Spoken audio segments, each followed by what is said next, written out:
Morning, everybody. So good to be here. Ben and Woods, 97.3, The Fan. Get up, get your feet on the floor, and get your heads right on a Wednesday, August 2nd, right here in America's finest city. I'm Woodsy. That is Paul Reindl, our executive producer. Good morning, Paulie. Good morning. Good to see you. Good to see you. And to my left, Benjamin Higgins, friendly neighborhood sports anchor, roundtable superstar. How are you, buddy? I'm tired. Yesterday was a long week. What? I was like, wait. No, you're right. Yesterday was really long. I was very bitchy when I got home. It was, I don't want to complain. It was a good day. Oh, it was a great day.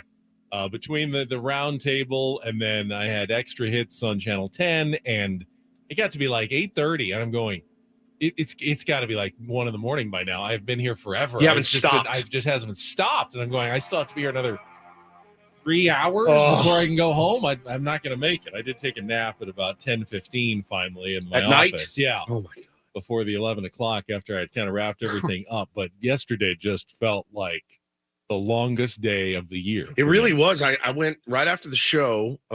We went into the studio, did a little production, and then I had to run to a client meeting and did that. And it was great. Had a great visit with our new friends at QC Kinetics. Learned all about what they do, how they're going to work on getting the pain in my hands and my joints out of the way. But that was in like Carmel Valley. So I went to Carmel Valley, did the meeting, then came back, hit Jersey Mike's, waited in the parking lot before it was time to come into the round table, did the round table, went right home.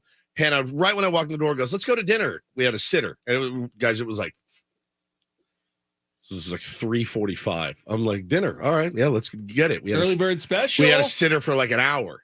So we went out to get some sushi, and that was a lot of fun. We had a great time. And then right when we got home, she's like, it's going to be great.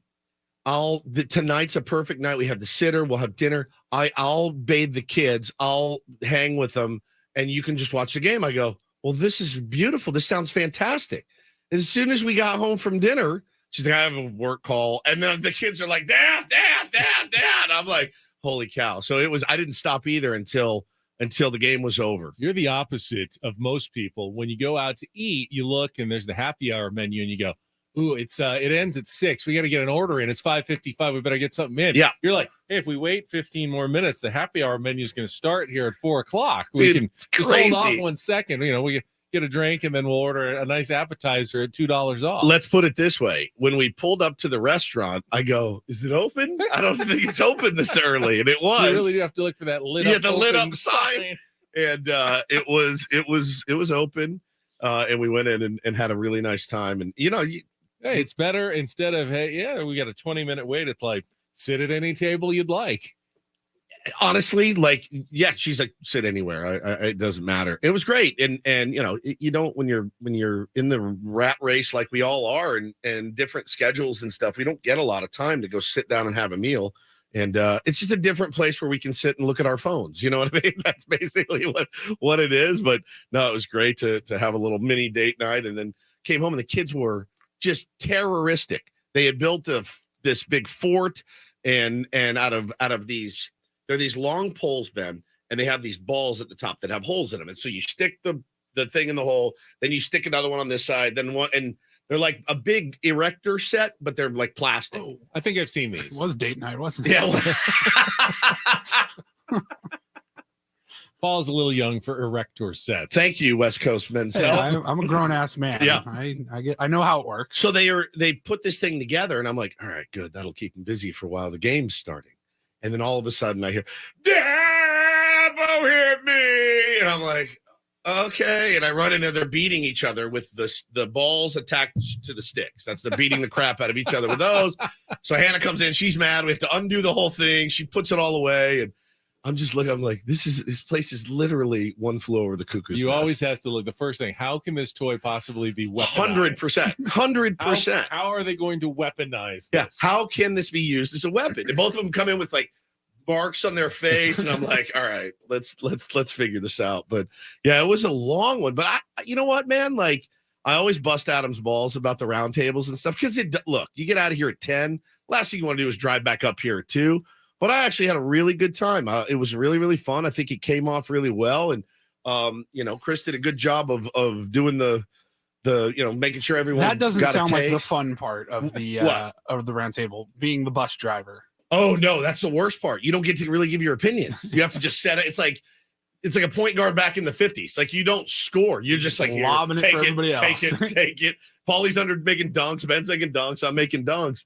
And Elo's just got a dish the whole time. So that's actually the worst part of it. I'm dying in our YouTube chat right now. I would like to welcome Paco into the YouTube chat, who says, does anyone else get tired of these three old farts starting the show always ranting about their personal life? Satan's Blowfish says that's the whole point of Foreplay. Yeah. Paco says, I thought this was a sports show. Paco, I love you, man. If it keeps going down, he goes, what are we, it's a bunch of Ben and Woods lovers in here in this YouTube chat. He goes, you're in the YouTube channel For Ben and Woods. Yes, it's our show. It's our channel. He says one more month for Chargers season. Bolt up. Is that what he said? This Well, is I mean, the worst sorry. the best troll job ever. Paco, listen. Why don't you call in 833? That's fine. Call in 833-288-0973. We see you in here too. We are also on our YouTube stream. Yeah. It's not a private chat with all of just the tier ones. We actually get to see it as well. But welcome. I mean, we'll take all comers. What the F? Everybody in this chat loves Ben and Woods. Yeah, this is ridiculous. Yeah, you go to the Foo Fighters fan page, and the guy's like, is anybody else tired of the Foo Fighters in here? I'm going to And Taylor they're like, Swift tomorrow night. Bro, there's freaking Swifties There's everywhere. Swifties everywhere in here. This sucks. Like, bro, what are you doing? Paco, come on. 833-288-0973. Don't be afraid. If you're going to put it in the chat. We'll talk sports. Yeah, call in, man. Our audience here in San Diego, California. Nothing makes them happier than when we talk Chargers offensive line. Now, they're not trying to be a jerk here. There are other options for that in town. And that's not us, but call in and I want to talk to you. I really do. 833-288-0973. We were just talking before the show about what we're going to do, picking some NFL teams this Yeah, season, yeah, getting yeah, into yeah. it a little bit more. So, yeah, but right now we're just getting We're a loose, day man. after the trade deadline. The Padres are still in this thing. They won Paco, yesterday. I also need to remind you, man. I got to remind you. It's 6 a.m. We're not walking out of here till 10. And we got a bunch of segments and stuff to fill. We have to get lubed up. That's what Foreplay is. We got to get, a little bit of kissing on the neck, maybe a little nipple twisting if you're Ben.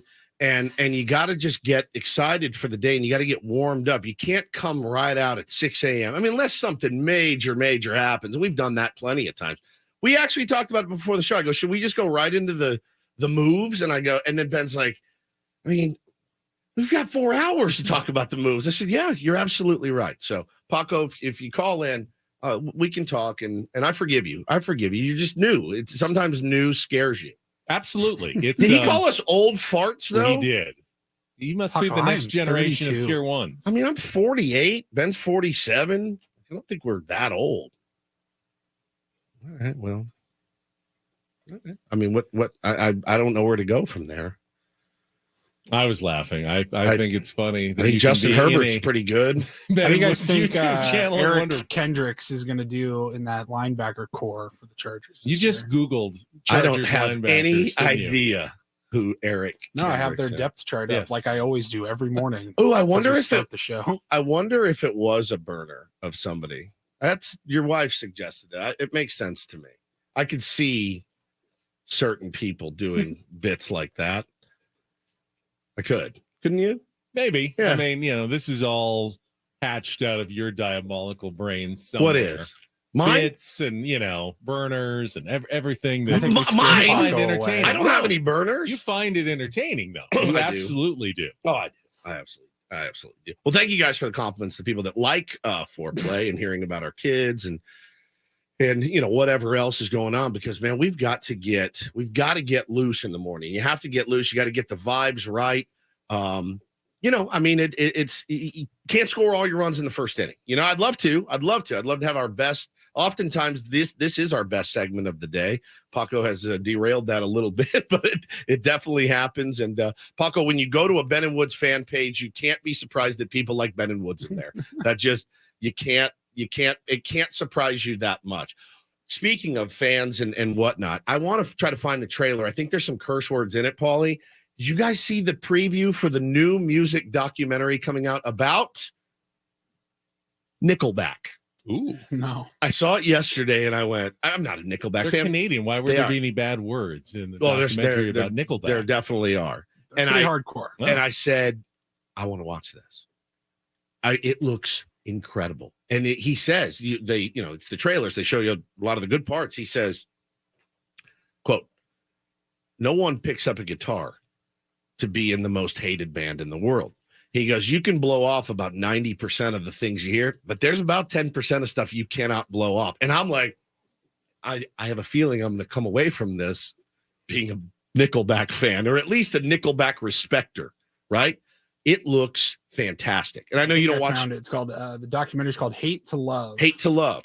And it's coming out soon. And I went, oh, I got to tell Ben about that. I got to tell Paulie about that. I bet it's really well done. And talking about like that it would suck, except when you're on stage and there's 35,000 people there. You're like, I don't get it. Do all these people hate us? Like, look at all these people. They're here for us. It's very similar to what we do as well, except on a smaller scale. It's so true. It's like nobody wants to do this job if people don't like you at all. And why do you listen if you don't like us? But why do you go to our YouTube chat if you don't like us? It's very, very strange how that works as like a performer. But I think you taught me that with Howard Stern. If you watch the movie, where it's the people love you. The people who love you listen 2 hours a day. Here are the people who hate you. They listen 4 hours a day to the. Why do they show. listen? They want to see what he'll say next. Roman, I will cut you. Roman says more Chargers talk in the. I'd rather talk about Nickelback. I would too. I'd rather talk about Bo's bowel movements than the Chargers. Maybe we'll get a Nickelback song coming up here on our Daily Ditty. It is kind of a hate to love theme. It's songs that we think would annoy Woods, but are kind of good. Now, did we get a pick from yesterday's winner, John? Yes. All right, he's going to get the Daily Ditty selection that always starts our second segment of the day, coming up a little after 6:15 here. Later on today, though, we got a couple of, I don't know, we always end up with multiple AJs. Last week it was AJ Cassavell and Adam Jones. Yep. Now we have AJ Preller. Then it's AJ Preller. Yeah, we're going to talk with the general manager of the Padres on the Morning, day guys. after the trade deadline. AJ Preller is going to be with us at 8:35 this morning to discuss the moves that were made yesterday, the impact on the San Diego Padres. And, of course, we do have Adam Jones again. Joins us every Wednesday. He'll be with us at 7:35. Until then, we've got Don't Do This, Take on Woods, all of our usual features, and we'll get into all of the moves yesterday that the Padres made. Our reactions, if you didn't hear some of them on the Roundtable show yesterday, we'll have more of them coming out. Oh, how dumb are we for not just playing the Roundtable for the First hour. I didn't even think We about could have that. totally worked that in. Idiot. 7:00. Get ready for the Roundtable. Lots of moves to talk about. So many. I just want to talk about 10:05. And, Yes. and 305. Of course. 10:05 and 305. Of course. Amazing. We will It's get to incredible. that coming up Clockwork. next. Good morning to everybody, especially Paco, Paco, I love you, man. on Love San you, Diego's Paco. #1 sports station. Let's get our first check of traffic with Kelly on a Wednesday here on 97.3 The Fan.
Oh, wow.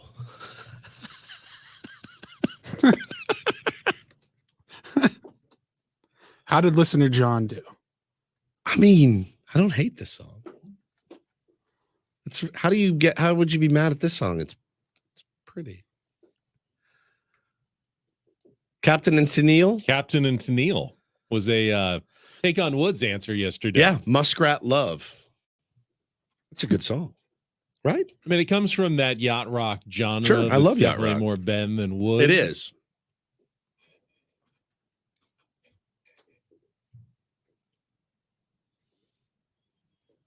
Tennille had a very nice voice. They married? Yeah, They were married. They're husband and wife. Husband and wife duo. Oh, it's fantastic. Muskrat Love. Don't get it. It's just kind of, it's weird, a little weird there. You think? Yeah. You don't have to get a lot of references to muskrats in really any walk of life. What's the? Wonder what the background on that song is. I'll do a deep dive while you're talking Muskrat about Love deep dive. golf or something. Yeah. I have no plans to talk about golf, although at the moment there's not much going on. Okay. Waiting for the Ryder Cup. We got the FedEx Cup playoffs coming up. Timmy in the chat says, first time listeners, it's the Los Angeles Charger flagship. It's not. It's not enough. We're not doing this. Okay. Kyle, thank you for the huge super chat earlier, by the way. Yeah, thank you. This is not going to happen. All right. Paulie just said 10:05, 3:05.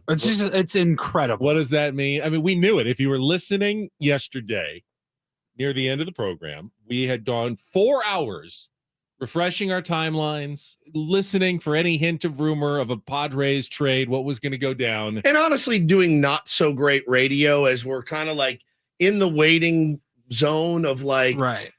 This is happening. Let's mention this. We but were we're kind of looking at each other going, we needed something. Talks are heating up between Padres and so-and-so. Even a rumor. But on a day like yesterday, you kind of keep everything open because you don't want to make massive plans with interviews and everything in the last couple of hours of the show and then have to throw everything out the window because the Padres make a big trade and we're all reacting to it and we're taking calls and we're discussing it.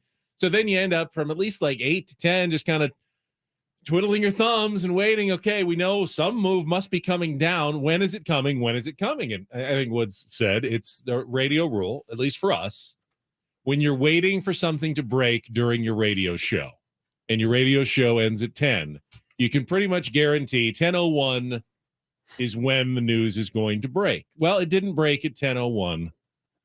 It broke at 10:05 yesterday about the Padres' first move of the day, their trade with the Pittsburgh Pirates to acquire G-Man Choi and Rich Hill. 10:05. I mean, we went 4 hours waiting for something to happen. We were literally down the hall, still here, when actually something happened that we would have loved to have talked about, been the first on the air to discuss. I may actually bring it up with AJ Preller when he joins us later. Can you not at least, you don't have to break it to us, but can you let Jeff Passan know by 9:30 next time, just so we can talk in our last segment about your big trade? You must have known by then. It almost feels personal at this point. And then we come in and do the round table, and that's 2 to 3. And I mean, nothing really happened. Michael Lorenzen was moved during the round table to the Phillies. What was the other one? There was Austin Hedges to the Rangers.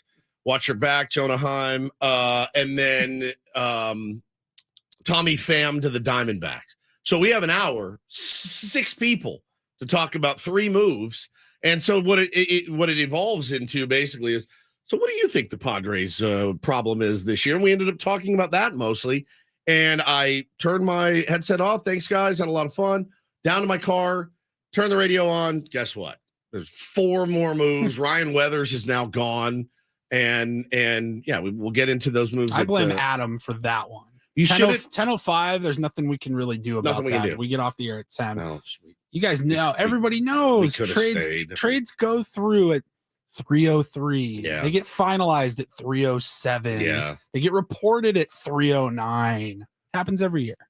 Yeah. Next year's roundtable, if we're doing this again, 2:15 to 3:15 or 2:30 to 3:30, somewhere a little bit later than 2 to 3, like ended at the moment when every single trade seems to break. And then it did. Yes. The Padres traded Ryan Weathers to the Miami Marlins, getting Garrett Cooper and Sean Reynolds back. Garrett Cooper, who has 13 home runs. right-handed bat, another option. Adding to Bob Melvin's bench, Sean Reynolds is a AAA arm, but adding a little bullpen depth if they need to call someone up. And then, of course, you had the other move yesterday with the Kansas City Royals picking up their closer, Scott Barlow, who is not having a great season this year and had a really bad month of July, but kind of one of those deals where it made him available, and he had really good years in 2021 and 2022 with ERAs under 3, and he's still under team control for next year.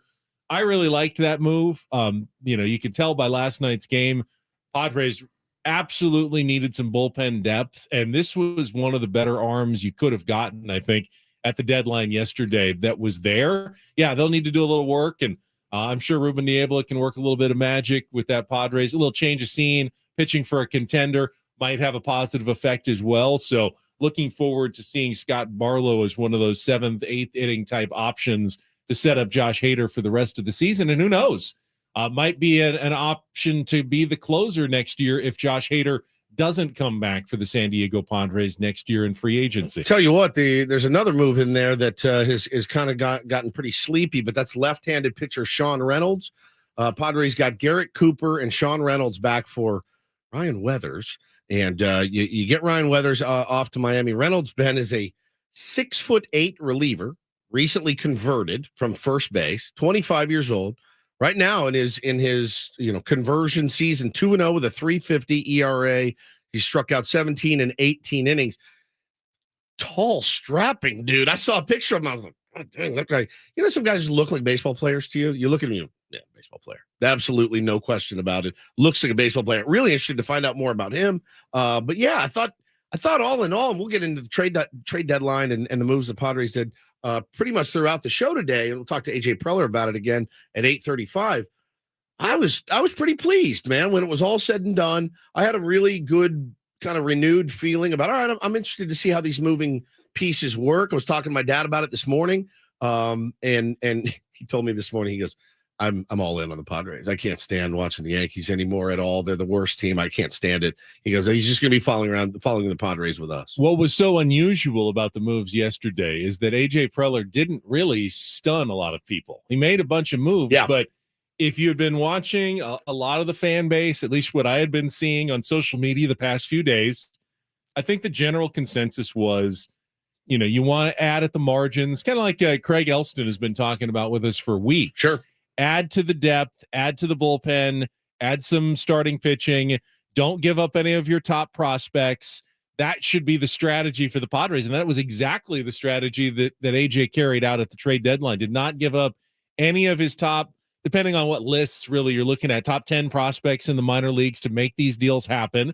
Yeah, I'm sure, giving up some left-handed arms like Jackson Wolf and Ryan Weathers, it hurts a little bit, but we've seen them not too concerned about what they gave up, like what they got, and they kept all their top prospects. Yep, I couldn't be happier with what happened. I'm none of those guys are anybody that I felt like are going to kill us long term, and that remains to be seen, certainly. But I was not mad at all with any of these moves that were made yesterday. Really, really excited, in fact, about some of the returns, and going to be fun to see. Now there's going to have to be a lot of manipulation to get guys spots, and some guys are going to have to go. And we already saw a few. Yeah, I had a couple DFAs yesterday. Brandon Dixon and Preston Tucker were cleared off the 40-man.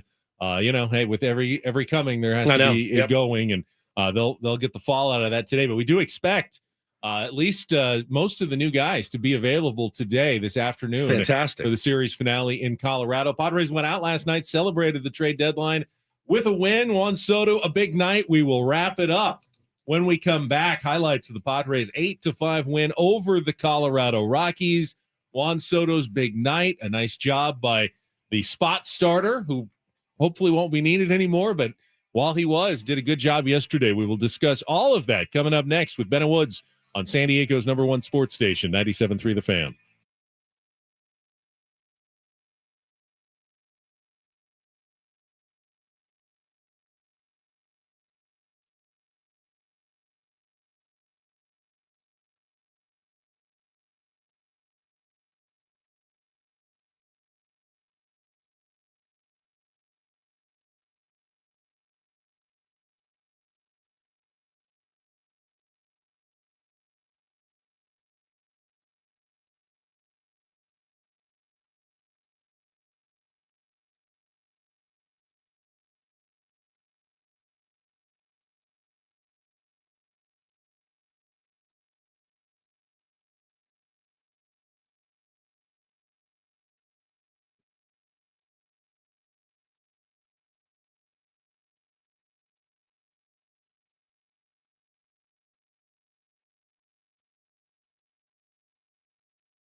This hour on 97.3 The Fan is brought to you by California Coast Credit Union. With MasterCard Local, CalCoast Credit Union members can earn 5% cash back on purchases made with CalCoast MasterCard credit and debit cards every time they shop at participating businesses. Learn more at calcoastcu.org/shop-local. Well, it wasn't completely without a couple of bumps and hiccups last night, but hey, when you've got your spot starter going and you don't know what to expect, you're at Coors Field, you're going to rely on a bullpen that has already been taxed and struggled at times, especially over the past month and a half.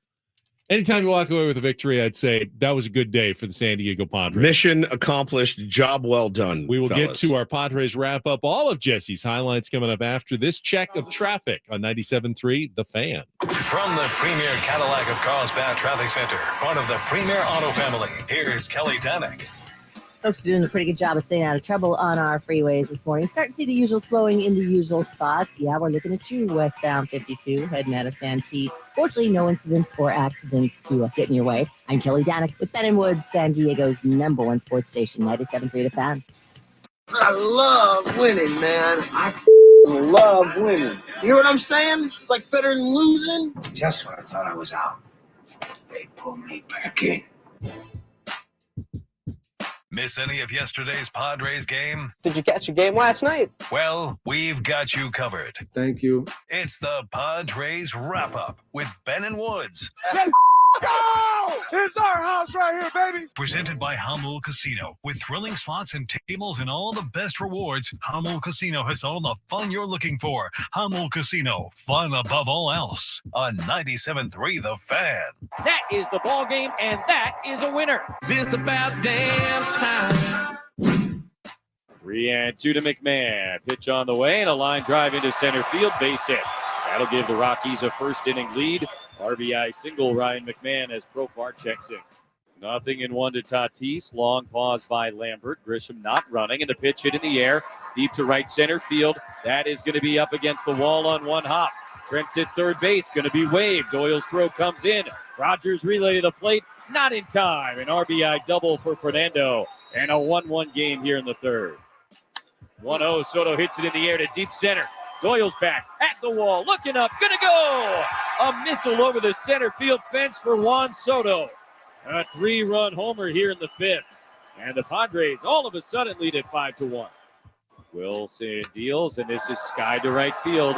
Tatis going back, he's at the wall, and it's gonna go. Just over the out-of-town scoreboard, a moonshot into the first or second row. It is a 3-run home run for Ryan McMahon. And it is a 1-run game here in the seventh inning. 1-0 the pitch. And Soto hits it in the air to deep center again. Doyle going back at the wall again. Looking up, gonna go again. Juan Soto with his second home run of the night. And the Padres lead 6-4 here in the eighth. 2-1 to Grisham. A hard hit liner up the middle. That's into center field, a base hit. Cronenworth's rounding third. He's on his way. Doyle's throw will be cut off. And an RBI single for Trent Grisham. Padres add on here in the ninth inning. They lead it 7-4. 2 on and 1 out. 3-2 to Kim. Fernando's next. Pitch on the way and a line drive into right center and a base hit. Patton is at third. He's rounding. He's going to come in and score. An RBI single for Ha-Seong Kim. And an 8-4 Padre lead in the ninth. Here's the 1-2 and a swing and a miss. Josh Hader comes on and seals the deal. Rockies get one in the bottom of the ninth inning. That was against Tim Hill. Hader slams the door. And the Padres bounce back and even the series with an 8-5 win here tonight. Yeah, I mean, got a little dicey there. We got close, which, at the time we were hoping we didn't have to. We were trying to get, through this game with as many as our, not having to use as many of our plus guys we could. Obviously, I had to at the end. But, the add-ons, we had some pretty good defensive plays too, and certainly, Suarez and Hader shut it down. So we've done this often to where we've had a really, really tough loss. I think almost every time we've come back and won. Love it. Padres have won 4 out of 5. That they have 4 out of 5. It's as close as you can get to 4 in a row without getting to 4 in a row, which they still haven't been able to do all season long. But they did get the win yesterday. Felt like they had to have it, give themselves a shot at taking the series this afternoon at Coors Field, and then they're back home for 4 against the Dodgers this weekend at Petco Park. And I have to say, there's nothing that is more reassuring when you're listening to a San Diego Padres game than Tony Gwynn's of satisfaction. It's like, you have a really good bite of steak, and you just like, you go, it's just that, that's good. When I bite into a Swagyu signature smash burger, I get the same feeling of as the gooey American cheese runs down my chin. Kind of like Tony does when Juan Soto Swagyu Chop Shop, simply the best. Perfect contact, and you can tell on that second home run, the perfect contact. You don't need the rest of Jesse's call. All you need is from Tony Gwynn Jr. And Soto hits it in the air to deep center again. There it is. That was a nice win, and Soto hits it in the air to started fairly dicey. Let's be honest, fairly dicey from Pedro Avila, and I was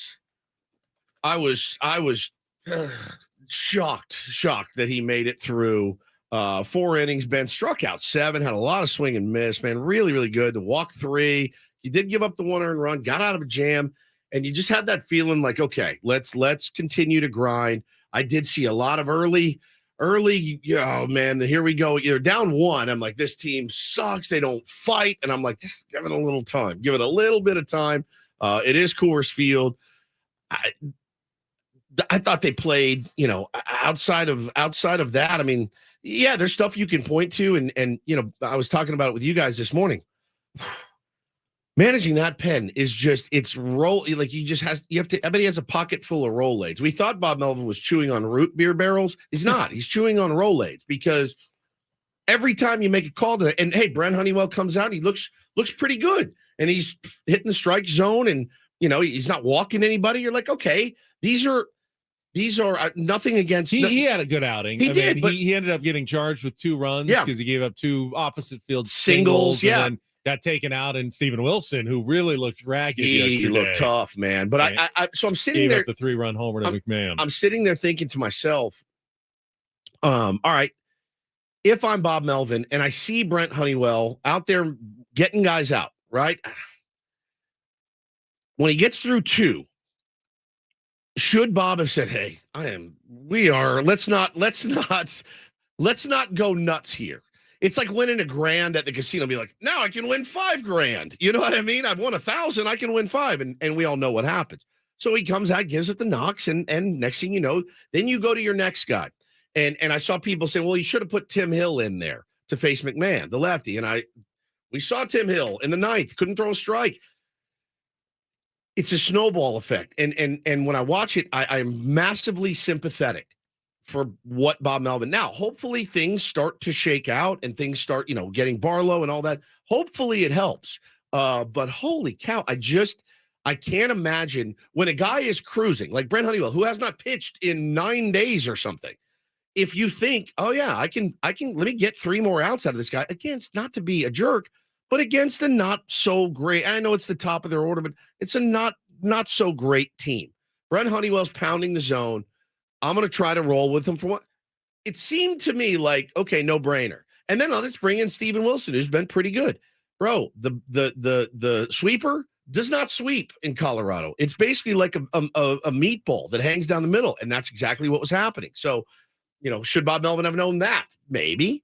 It just, you go to your guys, you trust your guys, you want to continue to try to find pieces that are going to help you do what? Collect outs. So the big lead goes to Tim Hill in the 9th inning. Now, we've seen Bob Melvin use Josh Hader in non-safe situations. He gets dragged for it. So he tries Tim Hill. Tim Hill, up, down, bounce. It can't find the zone. So then you have to go to Hader anyway. So I think the logic is, why not just start with Hader? It's damned if you do, damned if you don't, right? Managing a really good bullpen is really hard. Managing a underperforming bullpen is damn near impossible. I feel bad for Pedro Avila today. Yeah, me too. For a couple of reasons. First of all, the dumb rule in baseball that you have to still throw 5 innings to get a win if you're the starter.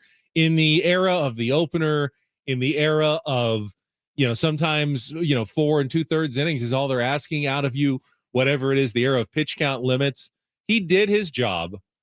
better than pretty much anyone else who threw for the Padres, yet he wasn't eligible for the win. They ended up giving it to Robert Suarez, who had a good 8th inning, but Avila should have got the win. The second thing I feel bad about is I would imagine Avila is the one that gets sent down today to make room for Scott Barlow, because he won't be obviously available for the next few days because he just threw 4 innings. Almost 90 pitches, I think, the longest outing of his year in the big leagues or in the minor leagues. So, that's the move that makes the most sense for the San Diego Padres. So your reward for really an outstanding job of wiggling out of that jam, giving the Padres exactly what they needed, striking out 7, you get no win, and you probably get sent down to the minors for it. And that is the life of a bullpen guy, not a high leverage bullpen guy in Major League Baseball in the year 2023. And he's going to have to try to stay sharp when he goes down, because they could need him for long relief at some point. I know they're getting Rich Hill,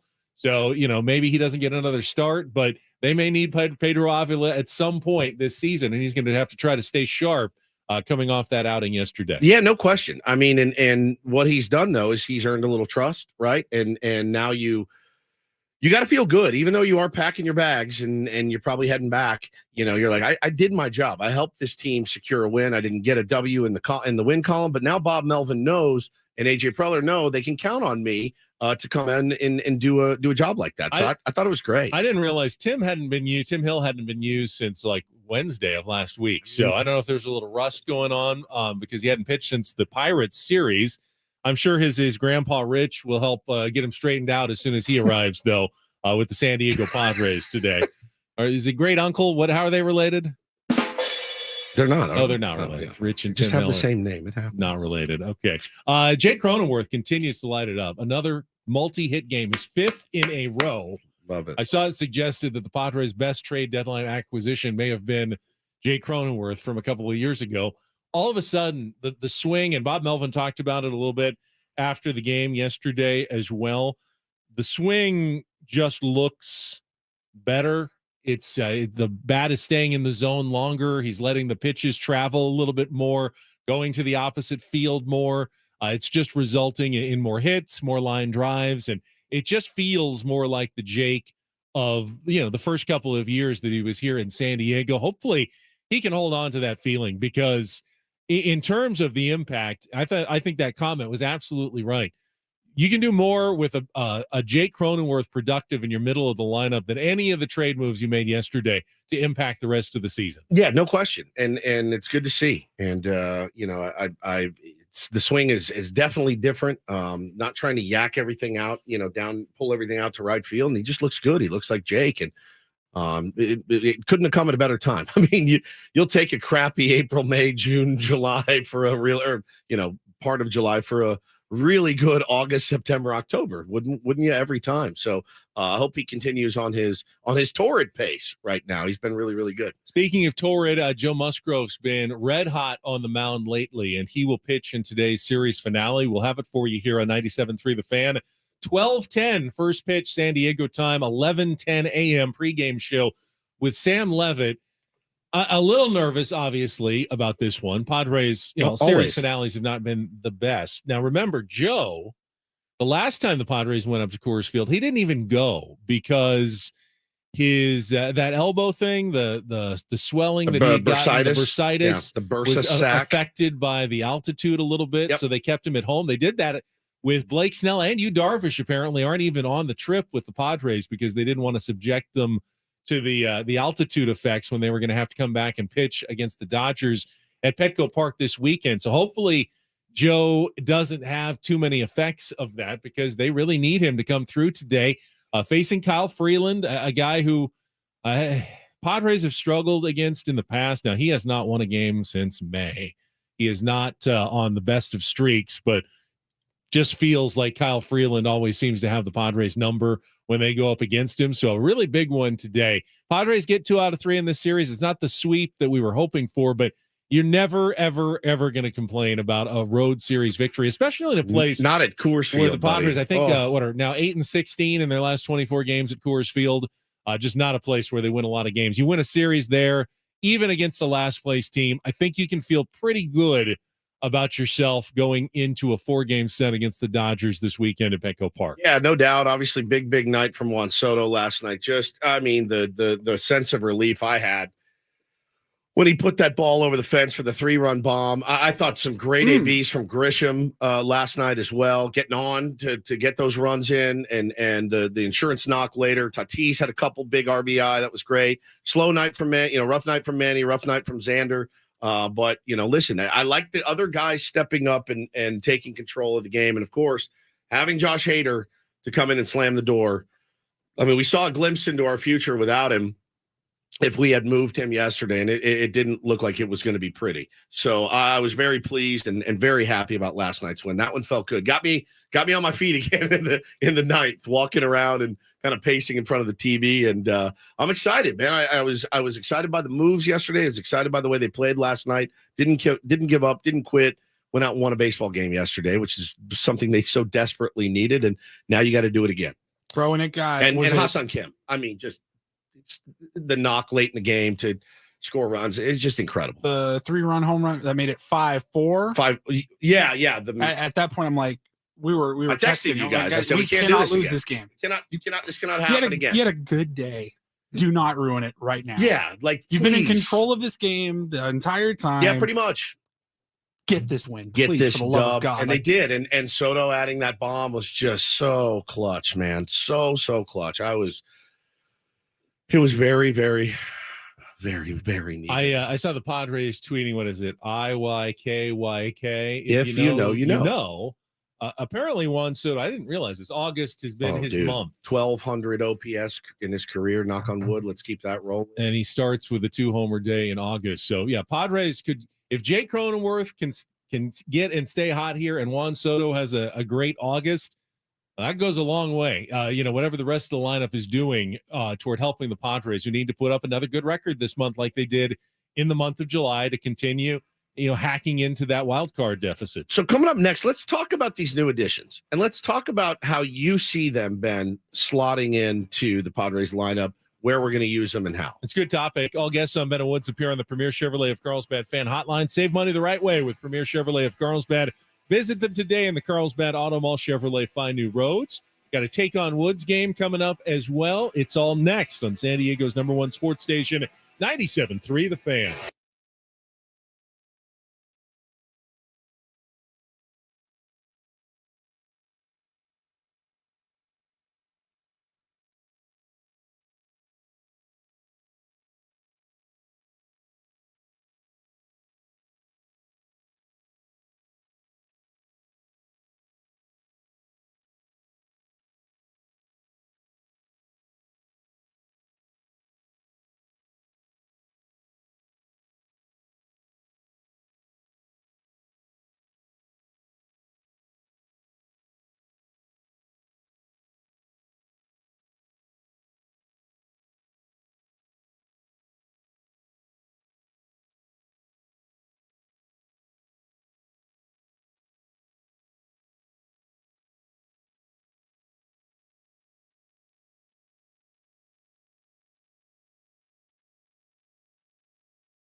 All right, Garrett Cooper's already on my nerves, and he hasn't even gotten Sorry to about town. that, yeah. I can't believe that you've ruined Garrett Cooper for me. He has not even suited up yet. Is this my that's what's in moment? I think so. Yeah, potentially. That's what's in.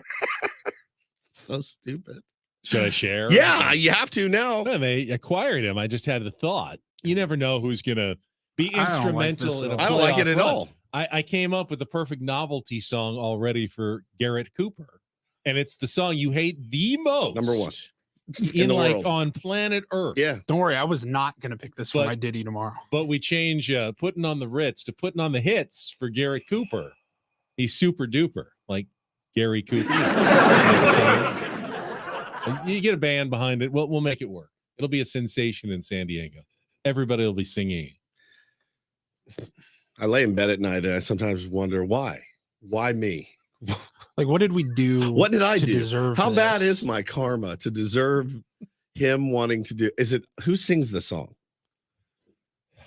Taco. No, Taco. Is it Taco? What is it? Taco. Taco. Play me a little of that turd. Do I have to? Yeah, I want to hear it. Let's let him work this bit out live on the radio. If he's going to do it to me at a break, you guys have to be subjected to it too. Is this it? Yeah, this is definitely it. This is definitely Garrett Cooper. Super duper. Putting on the hits.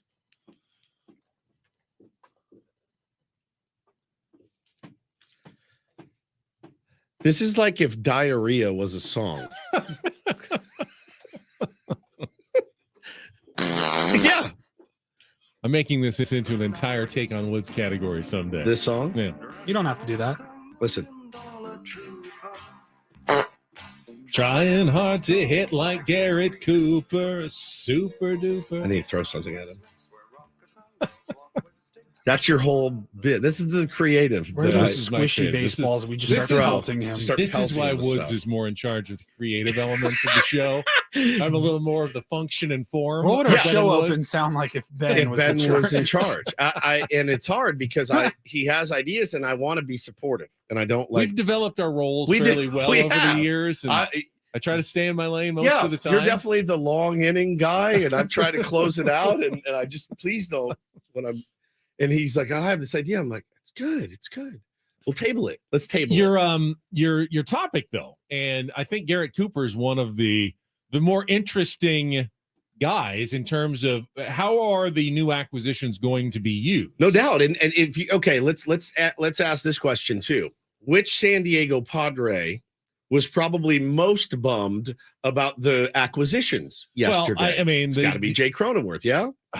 I think the acquisition of G-Man Choi makes Matt Carpenter completely expendable. Good point. Yeah, good point. The acquisition of Garrett Cooper, the right-handed bat, is a little more interesting. That the Padres have been getting some decent production with Gary Sanchez and Luis Campusano, trading off a designated hitter, but maybe that's not sustainable for the rest of the season, and you're going to need another right-handed DH, and I guess that's the role that Garrett Cooper can probably fill, but he plays first base, as does G-Man Choi. So you have two people who are coming in that play Jake Cronenworth's position. They're both pretty much platoon versus left or right-handed pitchers, right? Correct. Mike B in the chat says Coop can also play the outfield a little bit, so that'd be great. Yeah, just a little bit more versatility. I did think of it. I don't think, this certainly doesn't spell the end for the Jake Cronenworth era in San Diego, and nor should it. But again, it's going to help the bench tremendously. I know Bob talked about G-Man Choi's ability to pinch hit as well. I think just gives you a few more options, and it lengthens your bench a lot. And I think, you kind of take it as it comes. And hey, listen, you want to stay in the lineup. If you're Jake Cronenworth, best thing to do is start having multi-hit games every day. Going to be tough to pull Jake out. If he can play outfield, it does give you the option to really get guys off their feet without impacting the lineup every single day, because you can give Xander Bogaerts a day off at short and move Ha-Seong Kim over. Jake plays second, and then you've got two guys that can play first. You can give Manny a day off, and this feels like spring training. This feels like spring training again, as we're trying to. You can put Gary Cruz in the corner outfield, move Tatis to center, give Trent Grisham a day off. You can get Tatis or Soto off their feet for a day. Yeah, no doubt. It does give Bob Melvin a lot more flexibility when you can't really give guys day off in the lineup because you need their bats, you need to win these games. But if you asked every single guy on the Padres roster to play every single game the rest of the season in the field, 9 innings, all the way through, it doesn't matter if they make the playoffs. They'll be completely spent by the time they get there. So you do still have to occasionally find ways to give guys a breather and a rest going down the stretch, and they will have a much greater ability to do that based on yesterday's acquisitions. Now, is Matt Carpenter out of a job today? Very good chance of it, I would think. I mean, how are you going to fit? You have to add 4 guys to your 26-man roster. Maybe not all today. I think they have 25 on there now, if I'm not mistaken. So I saw last night. Sullivan probably goes down. You don't really need him now that you can, rotate Gary Sanchez and Campy. One guy catches, the other guy can DH or sit the bench, and he's got a power bat coming off the bench. Garrett Cooper will need to be added, so you could sub out Carpenter for him. Rivas is gone. Batten is like, I don't know. I mean, who else is on the bench that you would need Carpenter and wait, no, Carpenter for Cooper, Sullivan for Choi, and who am I missing? Well, there's 2 pitchers coming in. I'm not sure whether, like we just said, probably Avila, after getting used so much yesterday, gets sent down. I'm not sure who the other, if it's another pitcher, gets sent down in their place. But I mean, they'll find a way to do it. It is interesting how they'll manage it, and will they really? With a year plus left on his contract, is this going to be really it for Matt Carpenter with the San Diego Padres? About $12 million he made, or was it more? It's going to be 12 over the 2 years, I believe. Do you guys? I know, Ben, throw out the number for Take On Woods. 833-288-0973. You want to qualify our new trip to Vegas this month? Up for grabs, but you got to play our musical trivia game. It is coming up in about 3 minutes. 833-288-0973. The phone lines are wide open. This is your chance to sneak in and take on Woods in just a moment. Now, we have AJ Preller joining us in about an hour and a half. Do you guys want to hear? He was asked about Matt Carpenter yesterday. You want to hear that, or you want to ask him yourself in an hour and a half? No, let's hear it right now. All right. Here's what this was on the Zoom press conference yesterday after the deadline. I think I think I think with our 26-man roster, obviously when you make a few of these moves, I think that's kind of the next step, sitting down with Bob and Josh Stein and Ruben and a few of the people here, and just making sure, hey, this is the game plan for the first thing is for tonight's game and tomorrow's game, and then we'll get to that a little bit more here as we get into the conversation a little later this evening and tomorrow about what it looks like for the next few weeks. Kind of what some different roster constructions look like for the next couple of months. Well, what do you expect here with him? Because with the new moves there, it looks like he's not going to have a place in this team. And what do you take away from just the decision to give him 2 years and $12 million for guaranteeing that? Yeah, I mean, I think with Matt, I think obviously he has a player option for next year. And again, like I think there's I think we see opportunity where Matt specifically is on this roster and he's contributing. There's a lot of different ways he can contribute. Obviously, with his bat is the most important way. But again, those would be conversations that I have with the staff here over the course of the next few days, and we'll adjust accordingly. Yeah, I mean, it doesn't bode well for him. And in Kevin Acey's piece this morning, in his newsletter, it's crazy to think about it. And I know he has not been a good player here at all, but he says this: it was a short 6 months ago. I was batting third for the Yankees. I just don't know. I'm always going to prepare like I'm going to play. I'm always going to cheer and root on my teammates, regardless of my own personal situation. I'm going to pull for us to win no matter what day. That's all you can do. Take it day by day. Obviously, I'm aware of the situation. I'm still on the roster, so I got to prepare like I'm going to get an opportunity. If it comes, I'll be ready for it. If it doesn't, we'll move on to the next thing. Yep. When they signed here, I was really excited because I got about 10 texts from people that have covered Matt Carpenter in their career, and this is a great dude. Now, we've only talked to him the once, and he was super nice, super cool. He's pro. He gets it. He knows kind of what's coming today, though, I would imagine. We need you need to be persistent. I saw some people calling in. We don't always answer them right away. So when you call in for Take on Woods, keep calling 833-288-0973. Do you think the players union would frown on trying to hypnotize a guy into declining his player option for the next year? Yeah. Would that be frowned upon? Yeah, I think so. Think the union would go for that now. Listen to the sound of my voice. You You don't want to be. Decline your player option. You will in decline 2024. Guys can make 12. He's gonna be playing golf in like a week with 12 million bucks in the bank, over the next 2 years. So not the worst gig if you can get it. No, and obviously he will. I mean, that's his right. He has earned it. He signed the contract, and you got to live by those terms. So even though Padres probably don't have a place for him, and that's what I heard from AJ. It was a lot of GM gobbledygook there. Yeah. Hey, we haven't made a final decision or talked to him yet, so I'm not going to tell you in the media what we're about to do, and I will pretend like we're going to have a lot of decisions to make. But I think the handwriting's pretty clearly on the wall. Yeah, what's coming up here in the next couple of hours? Yeah, probably. no doubt. And it, hey, listen, that's 12 million bucks, man. You spent. Holy smokes, that's $12 million. That's a lot. That's a lot of cash for a really. It was. I mean, it would have been a great story if he had continued his production from last year with the Yankees and done that with the Padres, along with the Nelson Cruz. It looked like it could have been a great DH platoon tandem. Didn't work out that way for the Padres. But you need to go out, and we needed AJ to go out and find the guy that you thought and hoped Matt Carpenter would be. Yeah. And I think he did that. I do too. I like the moves from yesterday. I'm excited to see these guys in Padre uniform. And if it does come down to Matt Carpenter being on his way today, wish him the very best. Seemingly a really, really great dude, great family guy. But yeah, man, at that level, with this team and the expectations, you have to produce. And he was given opportunities early, and then you lose trust. And I don't remember the last time I saw him swing a bat. I really don't. I don't either. It's been a while. 10 games or something. I honestly have no idea how long it's been. You know what? We talked about that a little bit too long. I don't want to get off of our clock too much. Let's push take on what's back a little bit. Okay. We'll get to Don't Do This coming up next. A couple of stories that make you shake your head from the world of sports. We also had a big moment last night. What a good day for one franchise in particular. Yeah. In Major League Baseball. We will get to all of that coming up with Ben and Woods after a check of traffic here. We'll be right back with more on 97.3 The Fan.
Don't do this. It's time for Don't Do This. What were you thinking? 3 stories from the world of sports that make us all shake our heads. Why? How many times do I have to tell you? I'm sorry, I fudged up, guys. You idiot. You moron. The apple sometimes does fall from the tree. Don't do this Do not tweet that. with Ben and Woods I like a Nickelback song or two. on 97.3 The Fan. It's good to see Sam Levitt in person yesterday Always. during our roundtable. You can listen to Sam's podcast, Inside San Diego Baseball, where he covers everything going on with the Padres. Just find it at 97.3thefansd.com, the Odyssey app, or wherever you get your podcasts. Woods, you're a well-read dude, English major in college, at many colleges. Many colleges, yes. Which, Several. I think makes you even better read. More well-rounded. The more colleges you go to, The more the books you smarter can you read. are, right? I think that's what So they you say. know the story of Pandora's box. Of course. And what happened in Pandora's box? You can't open Pandora's box because you'll get got. That is pretty much Yeah. it, yes. Yeah, don't open Is Pandora's she a box. mythological creature who, just curious, she opened the box and all the troubles of the world got out. And she tried to close it real quick, like stuff them back in. Can't get them back in. Once they're out of the box, they're out there, and there's nothing you can do about that. And I will start Don't Do This with what seems to be a bit of a Pandora's box. Sports, professional, college, otherwise, in this country, they have opened the door to gambling through sites like DraftKings. Oh, yeah. Online gambling sites have become very prevalent. At the same time, it has remained a big time no for anyone who participates in college sports and professional sports to use any of those sites. So they all advertise with the NFL and so NCAA all wild. the time, but it's prohibited for athletes to do it. But once you've opened that box and it's out there, we are seeing more and more stories in the NFL and in college sports about guys who, just make a bad decision and start gambling on those sites and then get in trouble. Indefinite suspensions happened again yesterday. Iowa State quarterback Hunter Deckers has been accused of betting on events, and not just sporting events, but events involving his own team, the Cyclones, including a 2021 football game. He's been charged with tampering with records related to an ongoing investigation by the Iowa Criminal Division. The district court alleges there were 366 bets totaling just under $2,800 placed on a DraftKings sportsbook account linked to Deckers, including 26 on Iowa State sporting events, one at least on a football game against Oklahoma State in 2021. Now, he didn't play in that game, and it doesn't say whether he bet on or against the team. The Cyclones did win 24-21. He bet on that game, though. He did bet. That's what they're alleging, that he did at least bet on that game and other Iowa State sporting events. He was also underage at the time. The legal betting age in Iowa is 21. He was not 21. Did it to disguise his identity with the help of his parents. Good job parenting, What? Mr. and Mrs. Deckers. You're kidding. But after that, he became the starter, started all 12 games last season, and is their expected starting quarterback for this season as well. He is going to plead not guilty to the charges, but is stepping away from the team in the meantime during the investigation. Oh man, I was gonna do one. I'm gonna change my mind. I'm gonna go a double do this, a little extra dose of positivity, Paulie. So if you would, please. mega doo-doo. Came down during the trade deadline roundtable yesterday that Detroit Tigers pitcher Eduardo Rodriguez, they had a deal, the Tigers and the Dodgers, to send Eduardo Rodriguez to the LA Dodgers, having a really fantastic season. And he, in a perfect do this fashion, said, I'm good. I'm gonna decline. I have 10 teams that I won't play for, and the LA Dodgers were one of them. I thought that was a really, really do this type moment. To be honest, I was a little nervous about it because it's a good pitcher. Good pitcher. We faced the Dodgers this weekend. We got a 4-game set with those guys. I didn't want to square off against Eddie Rodriguez, Ben, and I know they were in the mix for Dylan Cease as well. But no, he exercised his option. We should all get Eddie Rodriguez jerseys and root for him anytime we see the Tigers and that young man. I mean, the Padres could have been on that no-trade list as well. I don't Would know. that change your opinion of Eduardo Rodriguez? I mean, What ifs? I have no idea. You know, it's an interesting. All I know is what was reported. Then I'm just a reporter. He's got That's an it. opt-out in his contract, so he could become a free agent. He's having a really good season. Well, we know where he's not You going. could really showcase yourself pitching in the playoffs. You have a great postseason. You know, What does that for tell the you? Dodgers, What you does that make tell you? huge amount of money. No, what does that tell Yet you? he's passing up that opportunity to possibly stay in Detroit. What does that tell you? I don't know. Is it a do this or is it a don't do this it's a decision? Why do you want Eduardo Rodriguez? Mega doo-doo. Why do you want Dave Roberts to have Eduardo Rodriguez so badly? What if he's the guy that would end up taking their season though? Goes over and Pretty good because he doesn't pitcher. like it in LA, pitches really poorly for them. Pretty good pitcher. He has been good this Yeah, season. he has. I love that. I loved that story. All right. Well, this is going to be either way as well, but I mean, what a day yesterday for the defending World Series champion Houston Astros. Made the biggest move on deadline day when they reacquired Justin Verlander from the New York Mets. Now, they did give up their top prospect. What's his name? Drew Gilbert. Drew Gilbert. Their You top and Bob prospect. Nightingale called him Logan. Why is there a Logan Gilbert? Yeah, he pitches for the Mariners. That's why. Okay. Drew Gilbert. But they also got the Mets to pay $35 million of his $58 million remaining. And if I was an owner, it would be Steve Cohen. And by the way, if Verlander ends up triggering his opt-in for 2025, the Mets will kick in $52.5 million out of the $83 million as well. So they not only get Justin Verlander back to their rotation, then last night facing the Cleveland Guardians, Framber Valdez tosses a no-hitter needing just 93 pitches in a 2-0 win. Unreal, man. It is the 16th no-hitter in Houston Astros history. Although the first by a left-hander. That's staggering. The Houston Astros, who are about 5 minutes older than the San Diego Padres, who have 16! had one no-hitter, and it took them more than 50 years to get that one. The Astros have had 16 no-hitters in franchise history. I got the ESPN push notification yesterday. It said Astros' Framber Valdez throws his first career no-hitter and shutout victory over Guardians. And just the way it was phrased, like throws his first no-hitter. Like everybody gets one. And I was thinking about it took San Diego 50 years to get one. They've had 16. Like they've had so many that they're like, well, this is his first. His first. We have a rotation of guys that now they have like 7 no-hitters, I feel like, between them. I heard DA talking about this as well. What surprised me this morning, do you know how many of those 16 no-hitters were thrown by Nolan Ryan? 0? 0. 1. Just one. Through, now they've had some multi-pitcher ones in recent years. Yeah, they threw a lot of them with Texas. They've had Verlander has They had one in the World Series last year that I had almost forgotten about against the Philadelphia Phillies.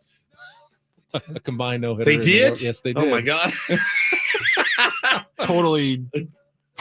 But the last regular season one was by Justin Verlander, who is now back with the team as well. He has 3 on his own in his career as well, and he returns to that. Houston pitching staff looks quite formidable now. Sure does. Coming down the stretch with Verlander back and Framber Valdez looking like he's rounding into late season form as well. So, yeah, very good day for the Houston Astros and their fan base yesterday. None from Roger Clemens. None from Randy Johnson was there for a hot minute. One of the first no-hitters I remember Mike Scott. was Mike Scott. Yeah, like 1985. Dude was unreal, man. Yeah, him and Nolan in the same rotation, like ridiculous. Mike Scott was so good. I think he had the splitter. The splitter, I think, was his pitch, and he was nasty when we were kids. The Astros got started quickly. They had like 2 in their first 3 years, 4 in their first 7 years of franchise existence, while the Padres waited over 50 years for No Joe to get his done. Ours was perfect, other than the fact that it didn't come here. It was just absolutely perfect with Musgrove throwing it. So, holy cow, man. That's a pretty good day there, buddy. Let's don't and do this for a Wednesday. That was Don't Do This with Ben and Woods on 97.3 The Fan. By the way, looking at just some of the other scores from last night, not really. I agree now that we're past the trade deadline. It's not a day-to-day. You're checking every score in the wild card race. You got a lot of the teams facing each other, like I said. So Padres won, gained ground on the Marlins and the Reds, who both lost yesterday, and the Diamondbacks, who lost yesterday. But the Giants and Phillies and Cubs all win. Cubs 7 home runs, 2 by Dansby Swanson. They've become a force to be reckoned with here as they have climbed their way definitely back into the thick of things in the National League wildcard race. And it's crazy because Stroman, who was lights out for so long this season, has been pitching horribly as of late. So the offense is carrying those guys right now. Justin Steele's having a monster year. They're tasting a little bit of that magic right now in Wrigley. By the way, many don't do this. Did you see how the Mets lost? Oh my night? God, I did. A bulk off. It was they brought in a new pitcher, bases loaded, bottom of the 10th inning, tied with the Royals 6-6. And the new pitcher comes in, and I don't know if he actually had a pitch comm issue or he was trying to fake it out, but he kind of did that thing where he's kind of tapping on his ear, and the umpire came out, and the third base umpire goes, "No, that's a balk." That's a balk. Before he even threw a pitch, he committed a walk-off balk to end the game, giving the Royals a 7-6 victory. And why that's also notable, that was the 4th straight win for the Kansas City Royals, which leaves the San Diego Padres. Oh my God. And the Washington Nationals as the only teams in Major League Baseball now that do not own at least one 4-game winning streak through the first 4 months of the baseball season. Incredible, not man. a single one of them. Even the Royals, even the A's have A's a have 4-game 7. winning streak. They have a 7-game winning streak. Yeah. What'd the Reds have? 12? Reds have, they got They have I think 12 or double something? digits, Oh my 12. God. But All the right. Padres and the Nationals Still remain time. stuck Still time. at 3 as their maximum winning streak. Hey, you can do it get a win today and then take the first 2 from the Dodgers. Love it. That would be a great way to do it this weekend for the San Diego Padres. All right. Saw a lot from Adam Jones this week in his tour of Baltimore, his homecoming to his East Coast home. Get some thoughts on the trade deadline from AJ when he joins us coming up next on San Diego's #1 sports station, 97.3 The Fan.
Sour 97.3 The Fan is brought to you by Cars.com. Whether you're looking for the perfect summer road trip car or something you can zip around in, visit Cars.com today. They have over 2 million cars for your 2 million summer possibilities. Head to Cars.com. Check out the possibilities.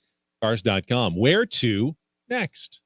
Paulie informs me that we have some Padres tickets to give away later this morning for Friday night series opener against the LA Dodgers. The Dodgers, by the way, getting ripped by their own media this morning for whiffing on the trade deadline, and Dylan Hernandez saying they're not even chasing a championship this year. Wow. Dodgers are making their actions very clear that they are not doing what it takes to win it all this year. Just in a holding pattern for Shohei Ohtani, right? That's the rumor. Felt like. Now, wild.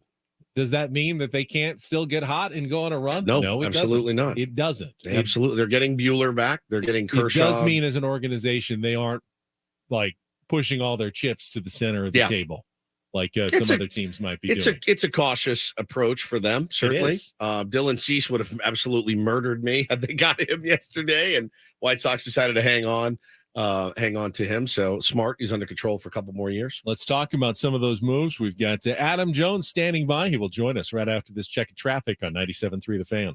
From the premier Cadillac of Carlsbad Traffic Center, part of the premier auto family, here's Kelly Danick. Got a vehicle flyer northbound side of the 805 just past the 54. It's over the right shoulder. Now a crash on northbound 5 at Cesar Chavez Parkway. That is in the center divide. Also, you reports of a crash in the North County, southbound 15. This is before Old Highway 395. A couple vehicles involved in this one, not showing if lanes are blocked. I'm Kelly Danick with Ben & Wood, San Diego's #1 sports station, 97.3 The Fan.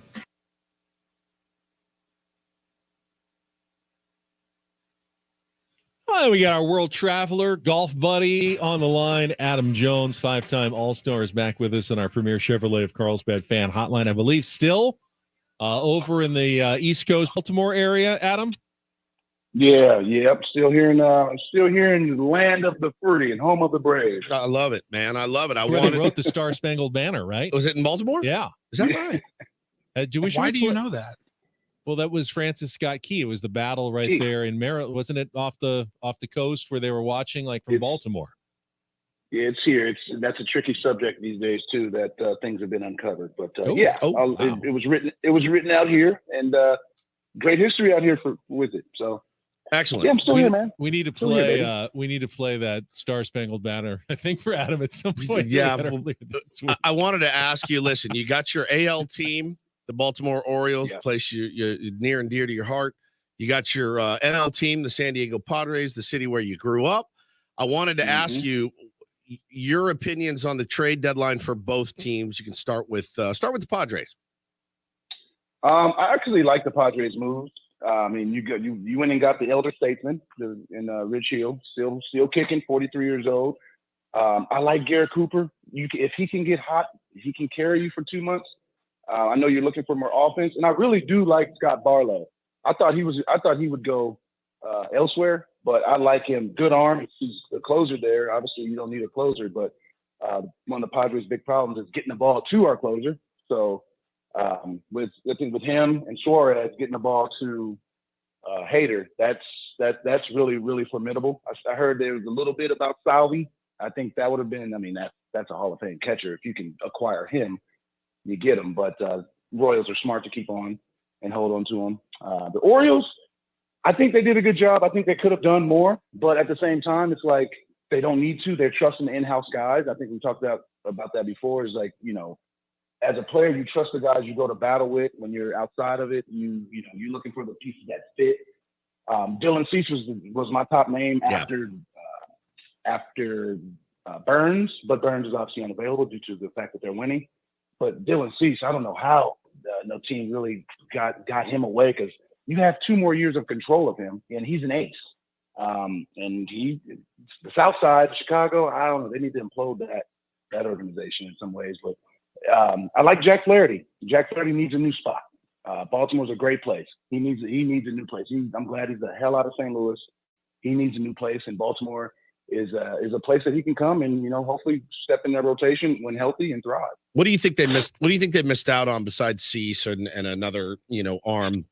Offensively, they went out and put up I think 13 last night. So answering some questions about the offense. But do you think they have enough to, hold off the teams in the AL East? And then most importantly, I mean, I know it'd be big. I mean, you tell us, man, what would it mean for the city of Baltimore to just reach the playoffs? Is it going to be one of those things like, holy cow, like we're in the playoffs again? I mean, such a rich and storied history in that town. And it's been a long time, man, since is that going to be enough just getting there? Getting there will be enough. Winning it will be obviously the cream. I mean, that's the creme de la creme. They're just yearning for a good team. The Orioles fans, like just being around there, they know that if they win the World Series this year, great. But if they don't, they have a good team next year and the following year. Everyone here is thinking about the future. They're like, well, we got a good team for a while. And when you think like that, that's a good thing. I think that alleviates some of the pressure from the players to where I don't have to win this year. I know we're rebuilding and we're playing good, but I don't have to win this year, win the championship. But like they're building a fantastic team. Offensively, if they continue just to do what they're doing, make the pitchers work, put the ball in play, then they're really, really dangerous. They're not. I wouldn't say they're not the Braves or the Astros in terms of throughout the entire lineup like those guys. But when they put the ball in play, they don't ground into double plays. They steal bases. They're in the top in baseball, and one of the top teams in baseball in stolen bases. When Mullins comes back, he has 30 bags already. So they're so dynamic and athletic, and it's fun to watch because, when I was there again, we were big, hairy guys. We swung and missed, grounded double plays, but we hit the 3-run homer and got everybody excited. This team will frustrate you, but they play such a hard game that you keep watching it, and you're intrigued. It's like a fast break all the time. It's like transition basketball. Adam, you mentioned the elder statesman in Rich Hill, and you had a long career, and I get you're a position player and he's a pitcher. You went to Japan after your career. You spent a year in retirement. He debuted the year before you did in Major League Baseball. He's 5 years older, and he is still going. What does that say? What does that say about a guy who's still playing right now? I mean, can you imagine in 5 years? What does that say about you? Yeah, what does that say about you? I mean, I ran into a few more walls than he did. That's true. I get it. But no. I mean, he's an anomaly. I mean, he's 43 years old and still snapping that curveball, still whipping that leg. It's amazing. Like I had him as a teammate in spring training in 2009 with Baltimore. We released him. He went to independent ball and then revamped his whole career. I mean, just tip your cap to him. For first off, keeping himself in shape.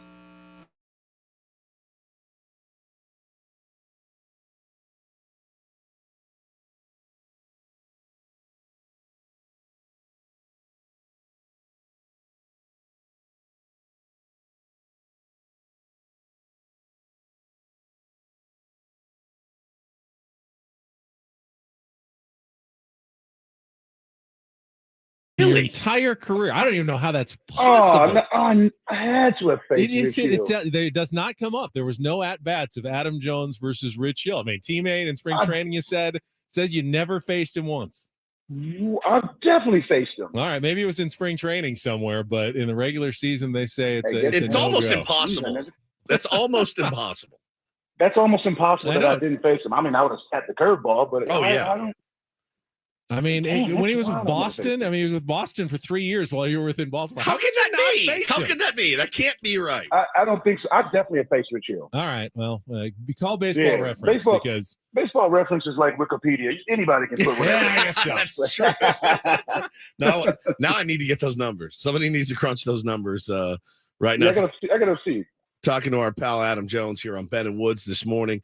Obviously, teams went out and got better at the deadline. I do feel the Padres were one of those teams. One team that has got to be frustrating, AJ, is the Mets. Now, again, when you're an owner, when your owner can money whip everybody at the beginning of the year and spend all the money for the big contracts, the Verlanders and the Scherzers, but then has to pay like $90 million for those guys to go away. They did get some good prospects back. They will be able to, start to rebuild that team. Do you buy what he said to Max Scherzer, though, when Billy Epler and Steve Cohen said, well, we're probably not going to compete until 25 or 26? I don't necessarily buy that. Do you see Steve Cohen sitting on his hands for the next couple of years watching the Mets rebuild? Because I don't. No, I mean, not someone that rich and like his track record of how he made his money. No, like he's an aggressive man. You're saying you're telling Max Scherzer, a 40-year-old, hey, we want to win in 2 years from now. I'm out. Yeah, that's it. Trade me. Only got 2 years left. I'm out. It's the Mets. And it's Showalter. So I know Showalter ain't gonna stick around for no damn rebuild. I know that firsthand. He's too old for that. Number one, and his legacy. Like this is messing with his legacy because this is the year he was supposed to be what the Orioles are, contenders. You know what I mean? This is the year that Buck was supposed to be in the playoffs, in the World Series potentially, but getting there. And it sucks because he's such a great manager. It's part of it. It's part of the business. But yeah, I can't buy Cohen in New York. Yeah, there's no way. Not him being the owner he's been when he tweets. The other owners, they were very quiet and they didn't say much. The Wilpons and stuff like that. So okay, they can rebuild and no one can go tell them to, shove it. But with Cohen, he tweets.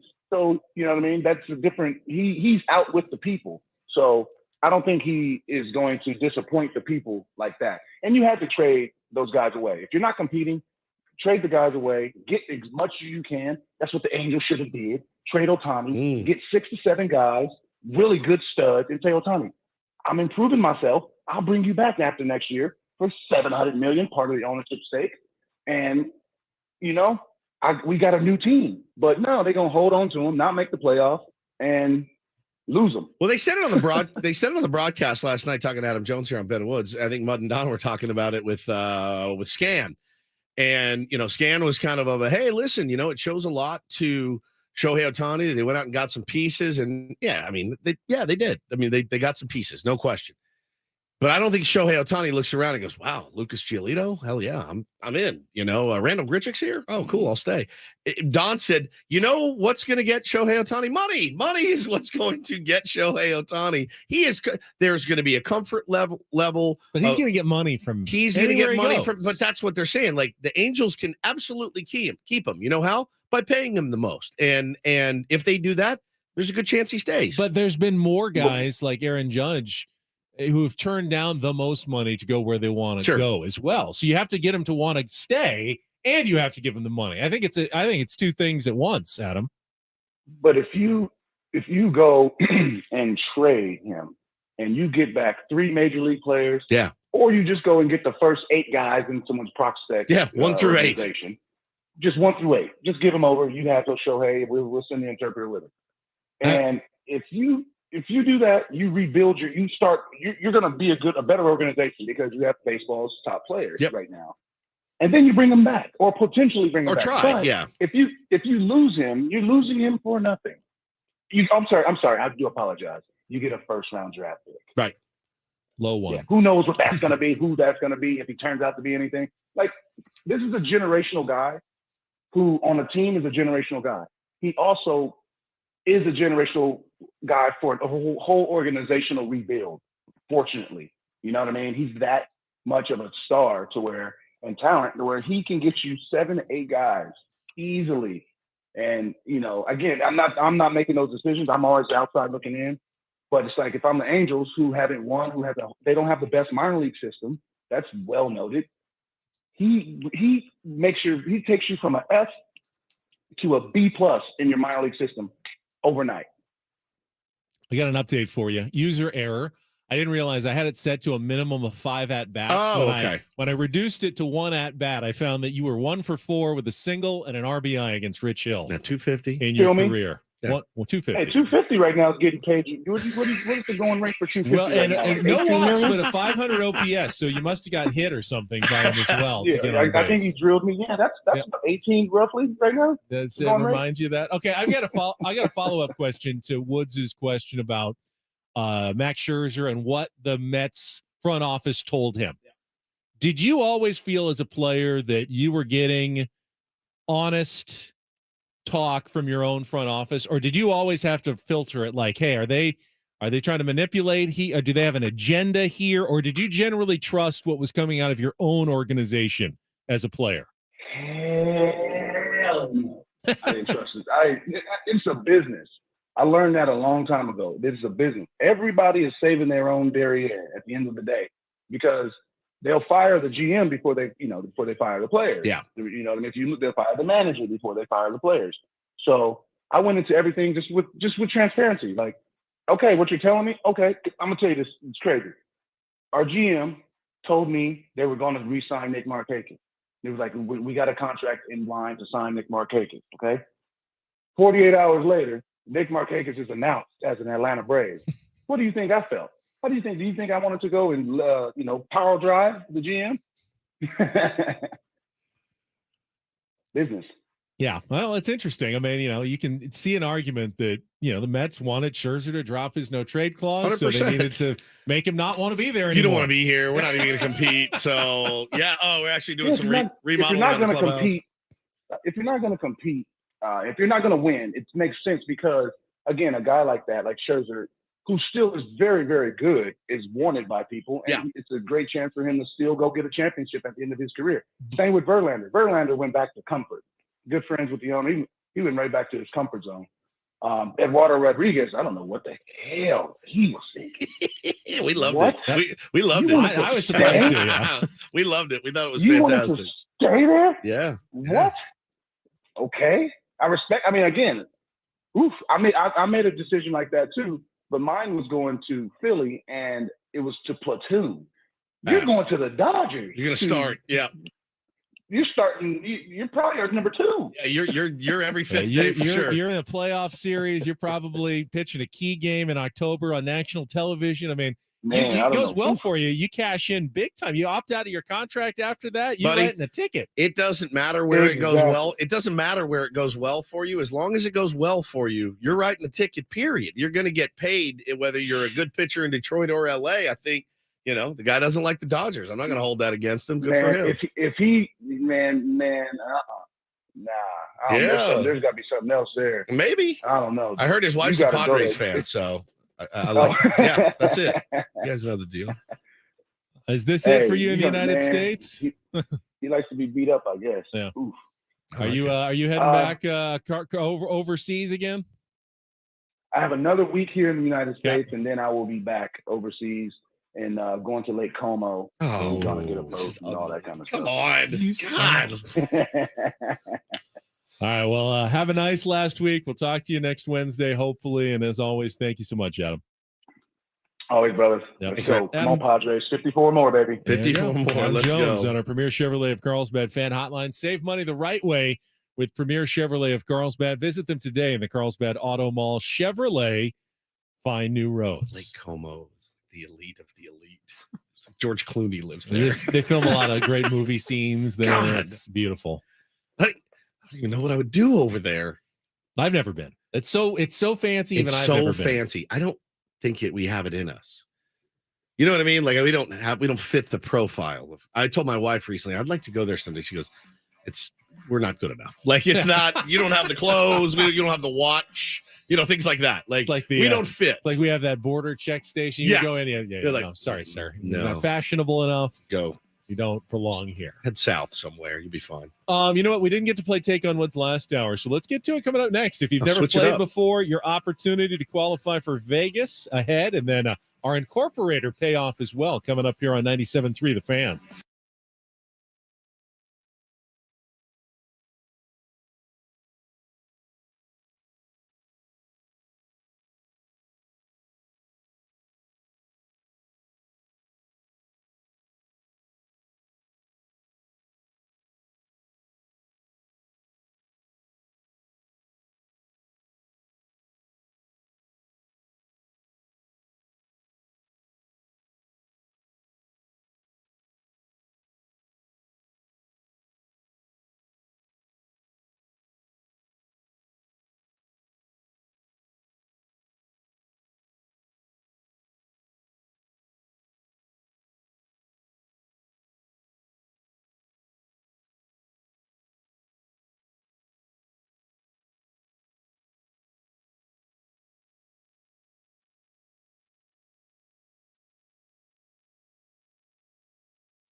All right, we are halfway home on a Wednesday. Ben and Woods 97.3, The Fan.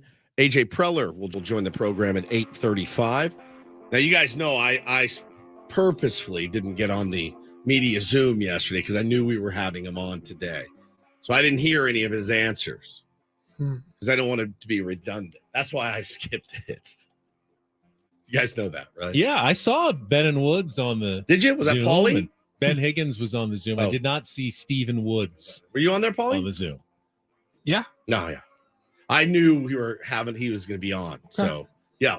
I know, I didn't ask any questions because I wanted any of my questions to be fresh when we were talking to him today. Well, do you feel like you got swayed by some other people's questions? That's why I didn't want to go on. I just wanted to weed out the bad questions. But Okay. we don't need to ask. Don't ask him that. Honestly, I wasn't listening that closely.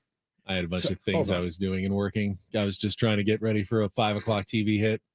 So you're now admitting and that you're doing it for appearances. No, I had to record it and put the sound back on TV later. Right.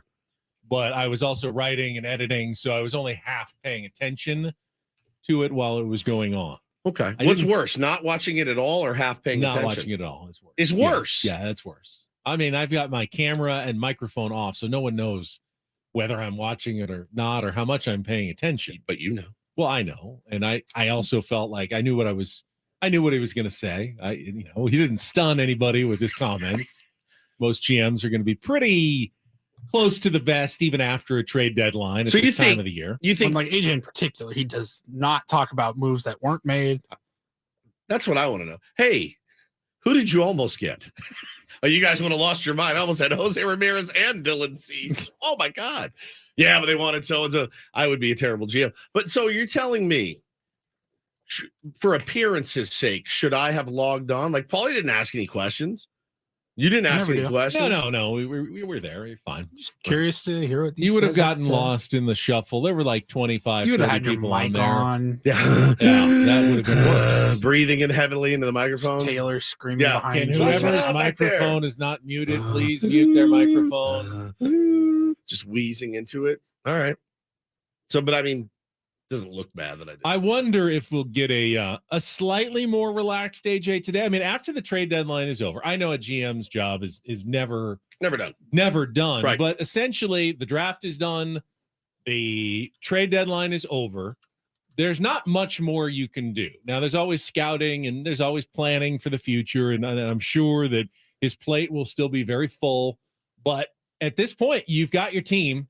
And you pretty much have to let them go now. You sit on your hands there, and you hope that you've done enough, given your manager enough pieces, and your players perform well enough that you can get where you want to go. So, a little probably nerve-wracking and maybe even frustrating at times. But in terms of the absolute like hair on fire busy part of the season, my guess is that that's over right now for AJ. And we can talk about it a little bit. Yeah, we'll ask him. What does it look like now? What is the next step? But I know that we played some audio earlier of him talking about Matt Carpenter potentially not being a part of the team.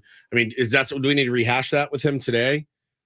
Don't have to. I mean, we can get updated if they've made any roster moves. Yeah. The game's early today. Yeah, it is. So they're going to have a lineup submitted probably in the next hour to hour and a half, which means they need to make their roster moves official and announce them fairly soon. So, those decisions will either come right before or right after we talk to them. So we might be able to discuss if they've talked to the players. I mean, that's the first thing. You have to talk to the players. And then once you've done that, it's going to become public so you can discuss what moves you've made. So I think that's a valid topic to discuss with AJ Preller. Now, he did say, he admitted once again on the Zoom yesterday that they talked about Josh Hader and Blake Snell with other teams. And they had a price, they had a price point in mind.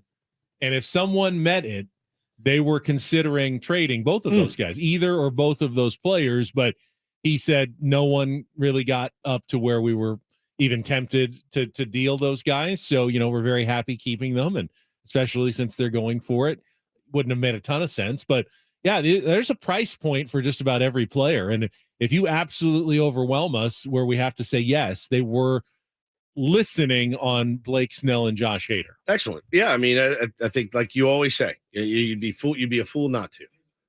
There's a little bit of what AJ had to say just on that particular topic. Yeah, I mean, I think we looked at all the different scenarios. I think, I think the biggest thing really just kind of seeing what the market was, what was out there from trade scenarios. And we really were, we had attractive players and guys that, very accomplished players. But, if we're going to move off this club, we set certain marks that we were talking about. We never got compelled to really do anything from that standpoint. Interesting. I want to ask him too. What's the wildest call you got? Ooh, like did somebody call and they're like, all right, what do you want for Tatis? What do you want for Soto and Tatis? You know what? Would you listen on Manny? Like, does that happen? I want to know. You know what I want to know? I want to know how Jeff Passan and Ken Rosenthal get all the info so quickly. Does he text them directly? How does that work? Let's ask him. And then how many times a day does Jeff Passan text AJ Preller and say, I've got his number. I could have texted him too. Did anything happen? Did anything happen yet? Did anything happen yet? How annoying does that get? How often does he just ghost him and not respond? Like Paul with me to Paul every day. What's up, dude? What's up, dude? Does he text someone other than AJ Preller in the organization to find this information? Is there a leak? I want to know how AJ say to Josh Stein, "Hey, it's done. 10:05. Just sent over the final paperwork text." Let's give this one to Rosenthal. Go Passan, go. Yeah, I don't know how. Not Ben and Woods, 10:05. I'm dying to know how that actually works. Yeah, me too. The inner They have mechanics. a topic wheel, and it's got Passan's face, Rosenthal's face, Nightingale, Heyman, and Morosi, and he just spins it. Like, Spin the wheel. Who are we giving it to It's first? like Bob going to the bullpen, basically. You just spin the wheel, and you're like, Honeywell, here we go. Need a contestant. It's a special Come on, 8 o'clock cowards. edition of Take on Woods. Call now, 833-288-0973. We are going to play. We're going to try to qualify someone for Vegas. If you usually don't listen earlier, this is our musical trivia game. Tier 1 listener versus Woods. 5 questions. It's coming up momentarily, but you got to call 833-288-0973. Coming up later this hour, we've got our incorporator, Jesse Agler, had to work the word gouache, which is a watercolor form of painting, into the game last night. And Paulie tells me, got a funny story about that. Had a bit of a challenge last night, but ultimately pulled it off as he always does. But we'll do that in our next segment.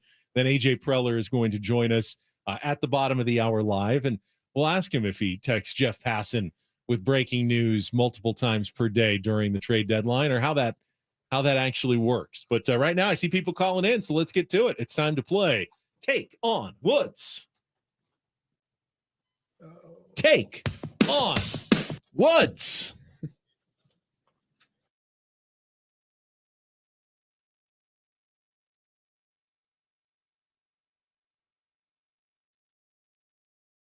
Oh, there you're all calling in. Now I feel bad that we can't take everybody. Let's go to Caesar. Caesar, how you doing, man?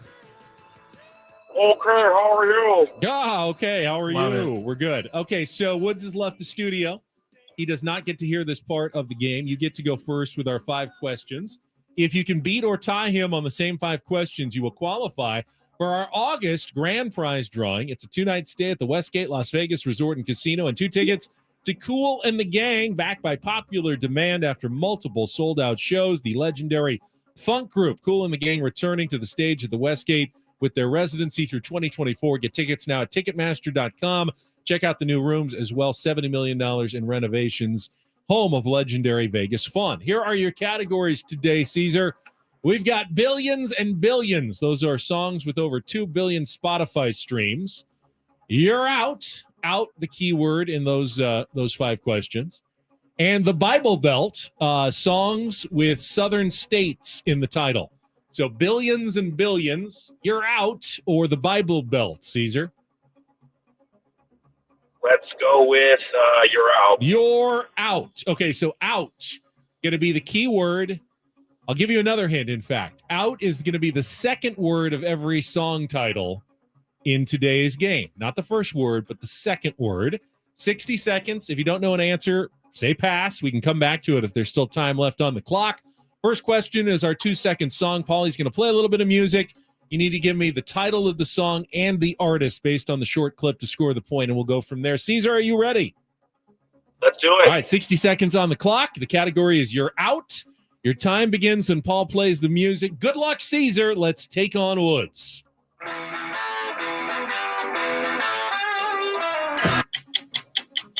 Pass. In 1993, the Gin Blossoms sang about whispers at the bus stop in which of the band's well-known songs? Off to a bad start. Pass, please. Maybe 21 Pilots should have taken a Xanax. Instead, they recorded which 2015 mega hit?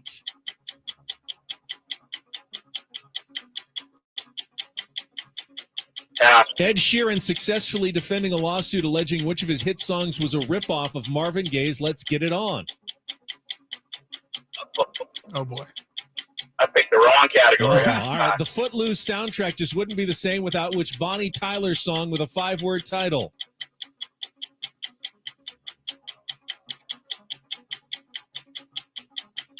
No dice. All right, go back to the song in the last couple of seconds here.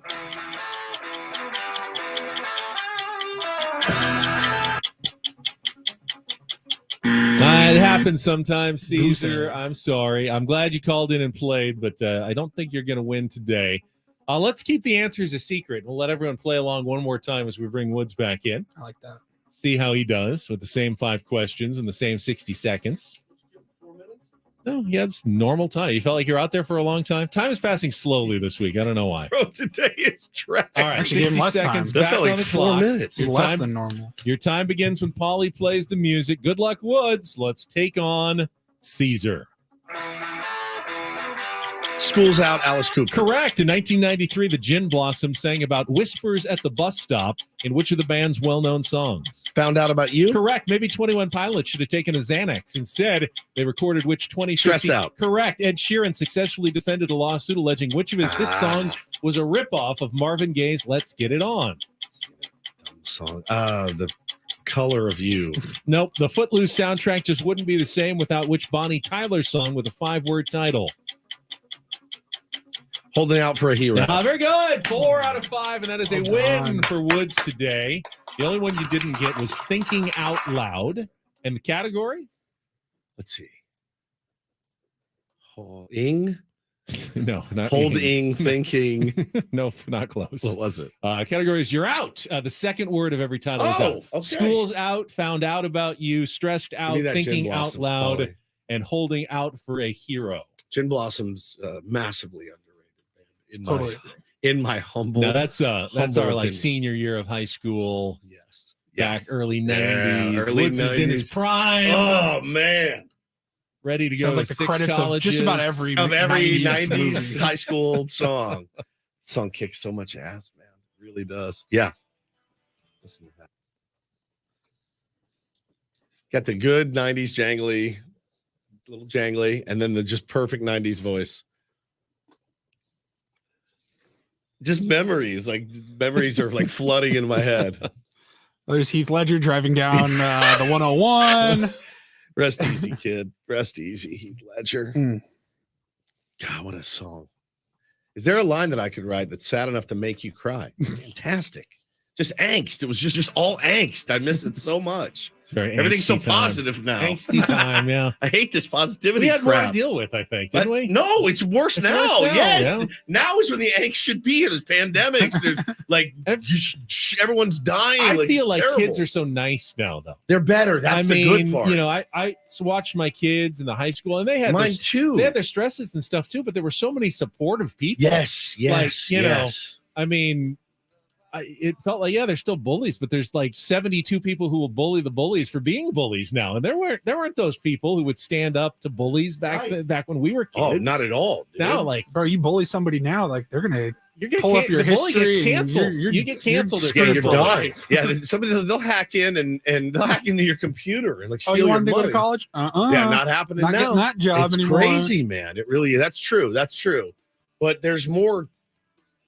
We know about more stuff now, right? And why were we so angsty back then? We Mental had health. We had and it pretty know good more. back Yeah, we then. did. I know. All right. Well, We really we got the incorporator payoff coming up next. We gave Jesse the word gouache, watercolor based painting style to get into the broadcast last night. He did, but not without some challenges. That's coming up after a check of traffic here on 97.3 The Fan.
We just got a update here. What happened? Guess it's a public update. The Padres just announced that Nick Martinez will start for the Padres today in Colorado. Oh.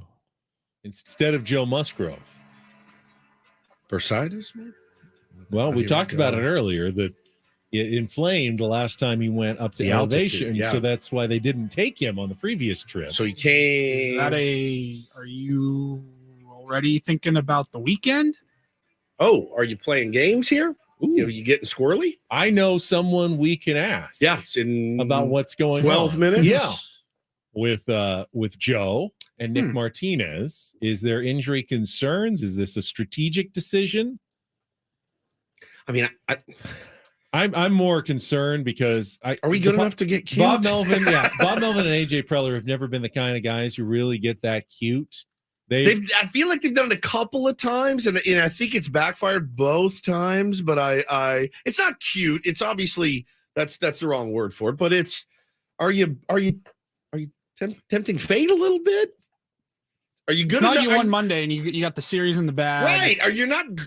We're not good enough right now. Was it 2019 when they lined up their pitchers for a big series against the Dodgers, and Dodgers like, yeah, we don't care. We don't care. And they threw it.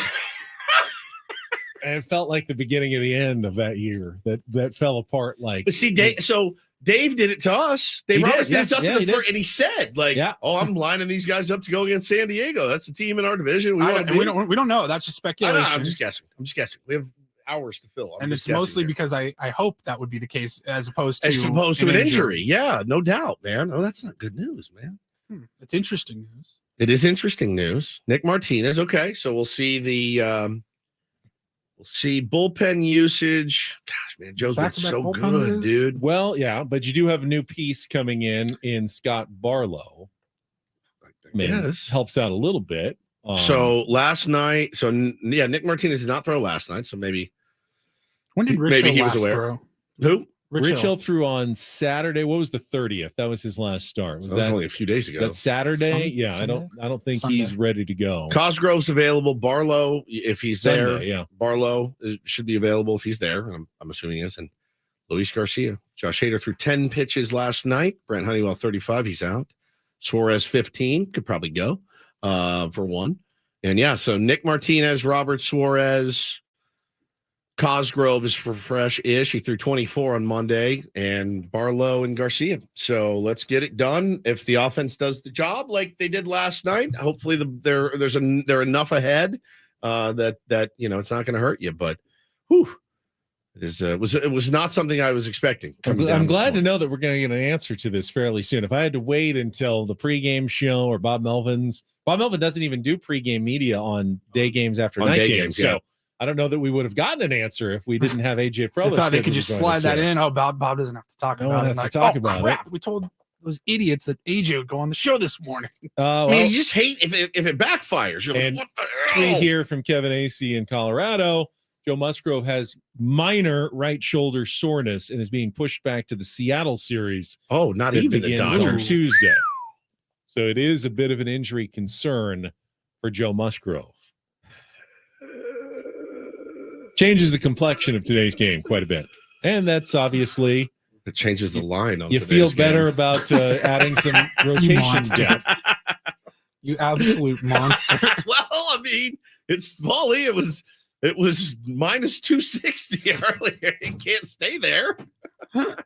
How fast can it react? How fast can it react? Let me tell you. Pretty fast, I'll tell you that. In 3, Vegas can react very quickly. It's off the board, my friends, which means they are absolutely going to change it. They are aware of what's going on. All right, let's play our incorporator.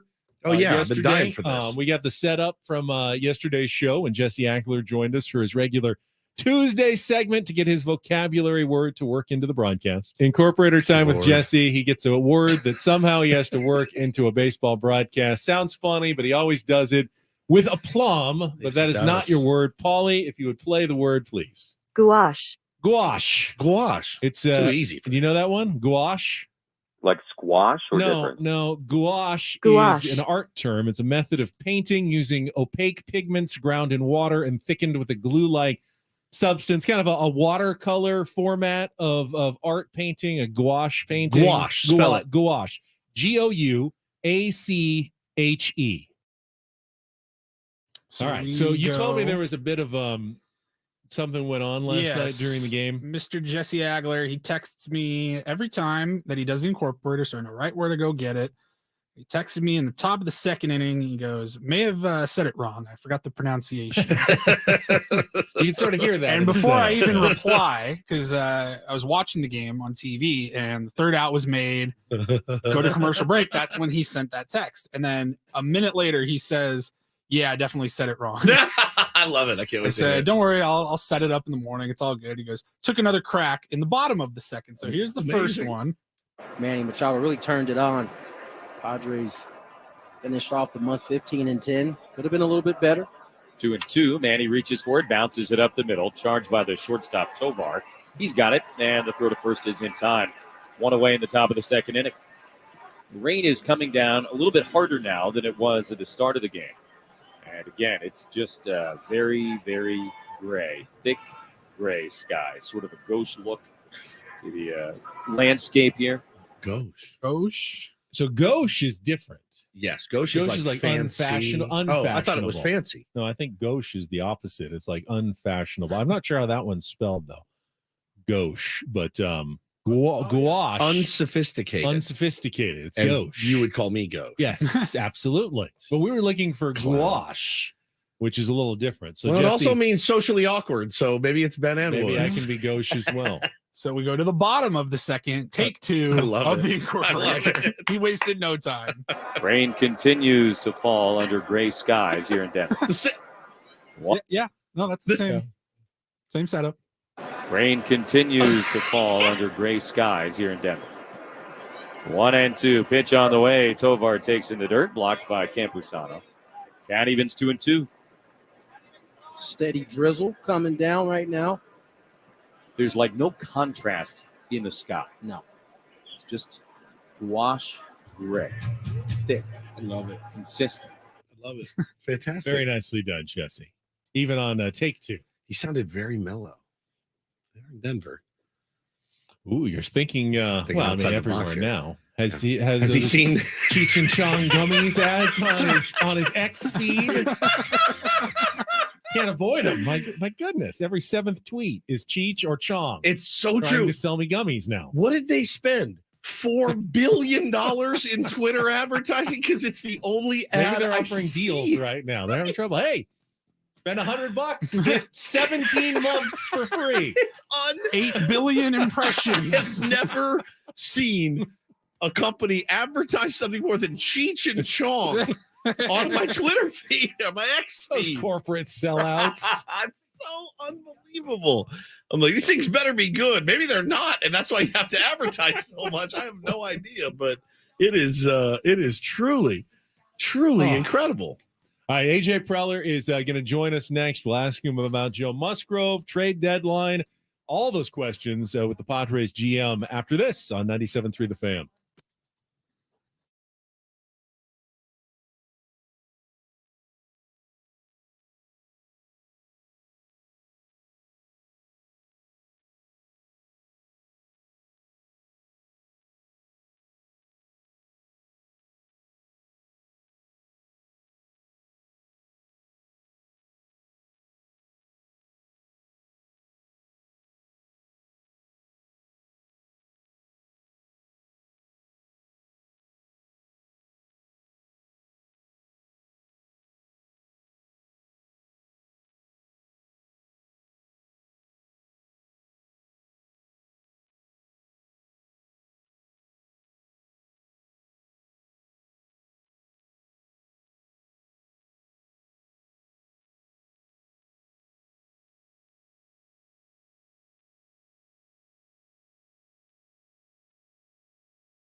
I don't like to waste our next guest time at all. So let's get right to our premier Chevrolet of Carlsbad fan hotline. We are joined by the president of baseball operations and general manager for the San Diego Padres one day after baseball's trade deadline, AJ Preller, back with Ben and Woods on 97.3 The Fan. AJ, good morning.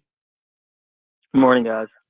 First of all, just the news that just broke a couple of minutes ago. You guys are not going to pitch Joe Musgrove today. Nick Martinez is going to start. Just saw some news about some shoulder trouble. Can you give us an update on Joe? Is this the altitude thing that or is this something different from earlier in the season? What's going on? Yeah, after his last outing, Joe was a little sore when he was and felt some stiffness when he was playing catch the last few days, and I think we ultimately just decided to push him back. I think so far, feeling like it's not anything serious. I think it's just more about pushing him back a few days and making sure that he's closer to 100% before he takes the mound. So we going to go with Nick Martinez today and then reevaluate Joe the next few days, and hopefully this weekend or early part of next week he's ready to make his next turn. Yeah, I was just going to ask, is there no chance he pitches against the Dodgers maybe on Monday? Skipping the start today, getting some extra rest. Is there a chance he throws against the Dodgers or no? Yeah, I mean, I think sit down more with Bob and Ruben and kind of map out things, especially with we've got Rich Hill coming in too, and looking at him making a start this weekend as well. So I think we have a little bit of flexibility there. But biggest thing is just like when Joe's 100% ready to roll, then we'll go from there with it. So I think again, I think the mindset with everybody is this is more of he'll be ready to make a start here over the next 5 days, just kind of figuring out when that is and what's the best time to slot him in, and mostly just going off of Joe and how he's feeling. Talking to AJ Preller here on Ben and Woods this morning. So some new faces coming in. Will all those guys be available today to play, pinch hit, whatever? Yeah, actually, I think a lot of the guys are landing here right now, over the course of the next hour. So we've got, I think with G-Man Choi, Garrett Cooper, Scott Barlow, I think they'll be on the roster, and I think maybe available off the bench. I was talking to Bob here for a second this morning. I think have those guys ready to get off, be off the bench, and then Barlow available today, and then Rich Hill be coming in for the series this weekend, and probably slotted in one of those games. I would imagine Barlow's availability suddenly becomes a little more urgent after you guys kind of had the bullpen day yesterday. Avila doing a nice job, and I know you'll be making some moves as well. But you're gonna with Nick starting. I mean, you can't. It's not that stretched out, so you're going to need another effort from your bullpen today. What are you kind of looking and mapping out for this game? Yeah, I think talking to again Ruben and Bob, we have our full complement of relievers ready for today. So it's I think it's situation we have everybody ready to roll here in the game today. Nick obviously has been in that position before, kind of that jack of all trades, start the game. He gives us a lot of flexibility, and I think we have a full group of relievers with Barlow in that mix as well for the ball game today. Talking to AJ Preller on Ben and Woods, and AJ, the last few weeks, really the last probably month, watching the team kind of go up and down. I mean, it's been a bit of a roller coaster. I don't have to tell you that. It led us to speculate, and a lot of people to speculate. Well, what are the Padres going to do? It was a very, very hot topic on MLB Network and sports radio all across the country, AJ, and ultimately you guys decided to add pieces. For you, when did you know? Like were you going through what we were all going through? Were you on the fence kind of waffling about what should we do? How hard was it? I think we definitely had conversations. You get to the deadline, and some years it's pretty clear one way or the other. Other years it's it doesn't declare itself as much with your team. I think with us, we understood like, hey, we're going to go through this process and listen on everything, look at all different possibilities and situations. I think a little bit, obviously part of that is looking at your team and how they're playing and what you think their chances are to get to the postseason this year. We factor all of that in, obviously. And then, we're thorough. You go through and talk about, hey, deals that can make you better for the next couple months, deals that can make you better for the next few years, weighing all that out. I mean, I think a big part of it, like I said a few times here in the last few days, it really just comes down to what the deals are, and what how that pushes you directionally. And, I think, with us, we really were never, there was nothing that was close to compelling in terms of moving some key pieces on this year's team. I think a little bit like some of the view of rental players or guys that are, have expiring contracts. Teams are, definitely more conservative on that front these days. And, I think there's a lot of teams that are kind of in that middle ground this year, that, look at it and say, hey, we could win. But, there's just going to be a lot of competition for those last few spots. So those are all the conversations we were going back and forth on. Ultimately, we looked at a few deals that we felt like could round out a team. And, again, we feel like we have the talent and the ability on our team. We played a little better of late. And I think we feel like we have the ability to go make a run at this thing here in the next couple of months and get back in the postseason. Do people call you? I mean, you probably have taken 1 billion phone calls in the last month or so. Do you get some weird ones this year? Did you get, people out? Do people call you and ask you like Manny and Tatis and things like that? Like, do they? So I'm sure Soto's name was mentioned more than once. Is that, are some asks ridiculous or is it pretty conservative?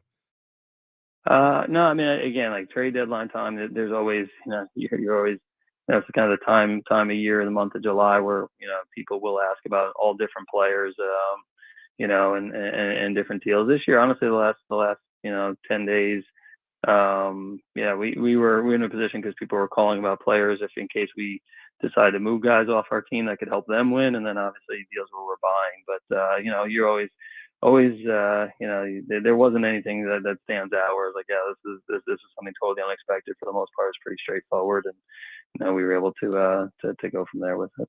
Talking to AJ Preller, Padres general manager, with us here on Ben and Woods. And I've always got the sense that fans are more worried about this than maybe even you guys in the front office, but they see the big contracts that you've handed out and the payroll, and they keep worrying that there's got to be a stop to it. Peter's going to put the shackles on AJ. He can't spend any more of the money. It's just going to dry up. Were there any constraints placed upon you? I mean, if you presented something big, you guys got linked to Justin Verlander on the rumor mill yesterday. Was that something that was even in the realm of possibility for you guys? Yeah, I mean, I think again, like we have, Peter's tremendous in terms of he wants to win, and he understands that, it's not about, a set payroll amount to win or anything like that. I think, and we've had different payroll levels here the last few years. And, I think it's more about just like each individual deal and being open-minded to what presents itself. So I think we went into this deadline the same way. Something that was there that improved our club. We talk about what that means, prospect wise, and what that means to our team and the impact, and then, financially where that sets us up for now and for the next coming year. So we were, I think, open-minded on all that front. Peter, Eric, myself talking about that. And ultimately, this is the way we went. So is it personal? Talking to AJ Preller here on Ben and Woods this morning, we were floundering yesterday on the show for about the last hour, waiting for, you guys to do something, and kind of left our schedule open. And we signed off at 10, and at 10:05, G-Man Choi is announced along with Rich Hill. And then later we did the trade deadline roundtable, signed off at 3:05. All these moves come down, AJ. How we were curious as to how, when you guys get it done, how does Jeff Passan know? Yeah, I'm very curious about how many times a day he and Ken Rosenthal does he text you all day? The trade deadline, like anything yet? Because I leave you alone, and I still don't get any lead or scoop. Yeah, I think the timing of it. I mean, we're at the same time we're working in the in the room. We have Josh Stein staff members are locked into your guys' show. As soon as you guys sign off, we decided to announce. So we were sitting on that for about an hour and a half. Why do I believe it? You know what, they're done. Yeah, let's go from there. No, I think that timing of these things it's kind of remarkable. No, I mean, like you're busy on the phone talking to teams. So I think in terms of, like having any conversation, media or anything like that, that's not happening. It's just literally, I think in a couple of these cases, I think we all shake our heads. Like a deal will be agreed to, we haven't even called it in sometimes to the commissioner's office, and medicals have to go through. I mean, there's a lot that goes through after you agree to a deal. And at times within minutes, some of the deals are being reported. And there's other deals we've had where, we get through the entire process and nobody says anything until we can announce it. So I don't really know. You don't even know. You don't know. So you don't. Does Passan text? Does he text you directly? No, I think that's especially at this time. It's like your phone.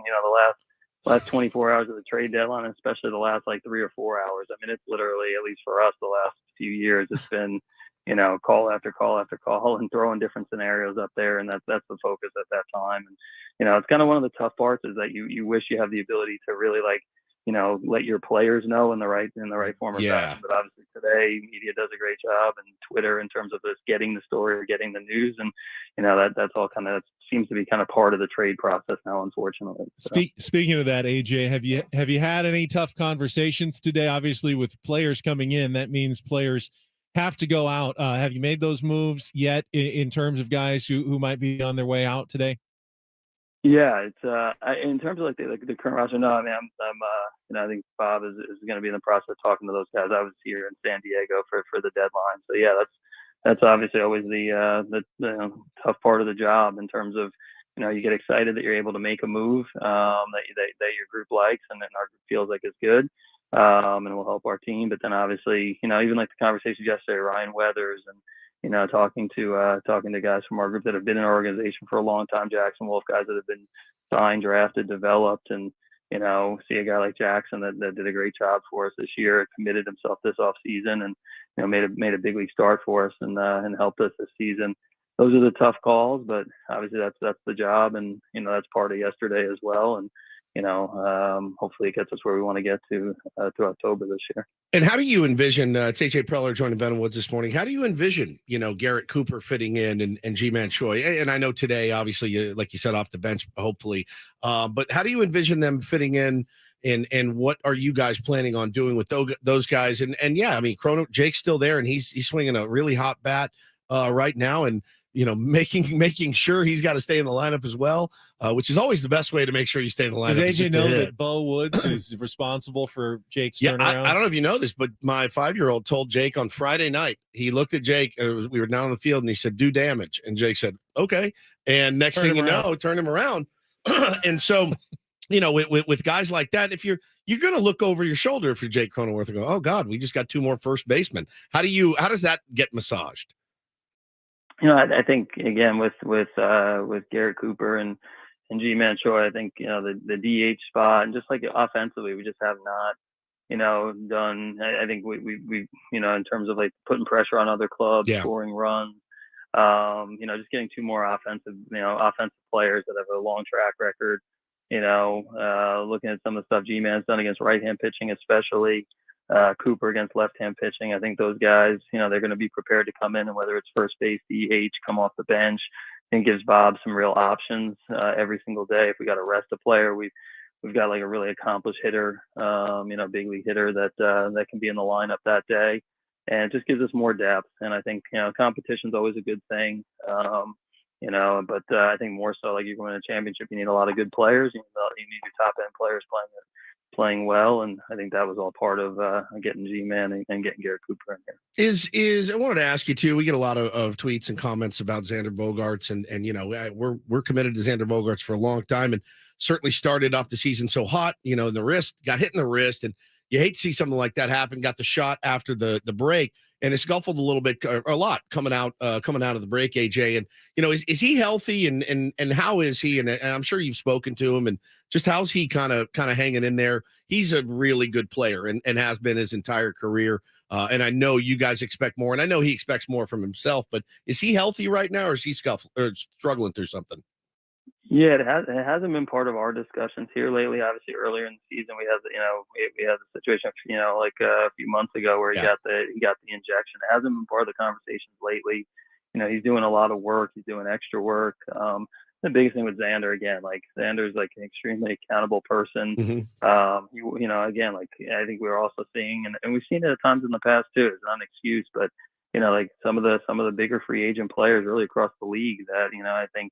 Whether that's expectation or putting some pressure, and then also guys moving to new spots. I think that's all part of it, and kind of sometimes you lose track of that at times. That hey, this is a little different, and a little new. But all the reasons we signed Xander, he's been one of the best hitters here in the game over the last 7 or 8 years. I think he's I think the ability to play shortstop, and be in the middle of the diamond, the more so the person and the individual, the work ethic, the care factor. That's all there. And I think, I do think like this time of year, the next 2 months, basically it's going to be every game's a playoff game pretty much. And I think having somebody like Xander in there, it's still, the season's not over, yet. So I think he's got a lot of season left, a lot of at-bats. And, my guess is knowing him and getting to know him even more personally here over the last few months, he's going to be in a position where, he's going to do a lot of good things for us here this year and next year. Last thing for me, AJ, did any other GM have the guts to bring up the name Ethan Salas, the reigning California League Player of the Week at, you gotta ask, at age right? 17? And just what have you seen so far in his young pro career? Obviously, I know you guys were really high on him when you signed him at the beginning of the year. And now, I mean, competing against, 20 to 23-year-olds in the Cal League and doing what he's doing, it's absolutely incredible. Yeah, there are definitely some teams that brought up Ethan's name. I think most of them are starting to get the sense that most of the calls were just like an appreciation for what he's doing and kind of the level. I think it's you always have your internal evaluation. Chris Kemp and his group did a great job with Ethan and signing him, but especially now when he's out playing against competition and more so. I think we got into spring training and we saw, okay, this, now you're starting to see him against pro players and realizing he's really advanced. And then, and just seeing that firsthand. And then now when you get out into this environment and start to hear other teams, their evaluation, and that's always a good thing when other teams are kind of sharing what we feel internally. So he's done some really nice things like early on in his career. And I think we think really highly of him. And again, we're going to challenge our top guys and, if they're able to handle it, looks like he's been able to handle a lot. So he's, again, he's a guy that we think highly of, and it was pretty clear in this process the last couple of weeks that the industry, shares that belief. He's got a chance to do some really good things here down the road for our organization. AJ, appreciate your time. I know it's been a busy couple of days, and it will continue to be busy. Good luck to the Padres going forward. We're going to be following it every step of the way. Have a good one. We'll talk to you soon. All right. Appreciate it. Thanks, guys. Thanks, AJ Preller, President of Baseball Operations, General Manager of the San Diego Padres on our Premier Chevrolet of Carlsbad fan hotline.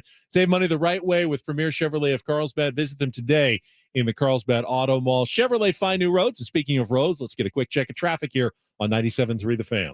From the Premier Cadillac of Carlsbad Traffic Center, part of the Premier Auto family, here's Kelly Danick.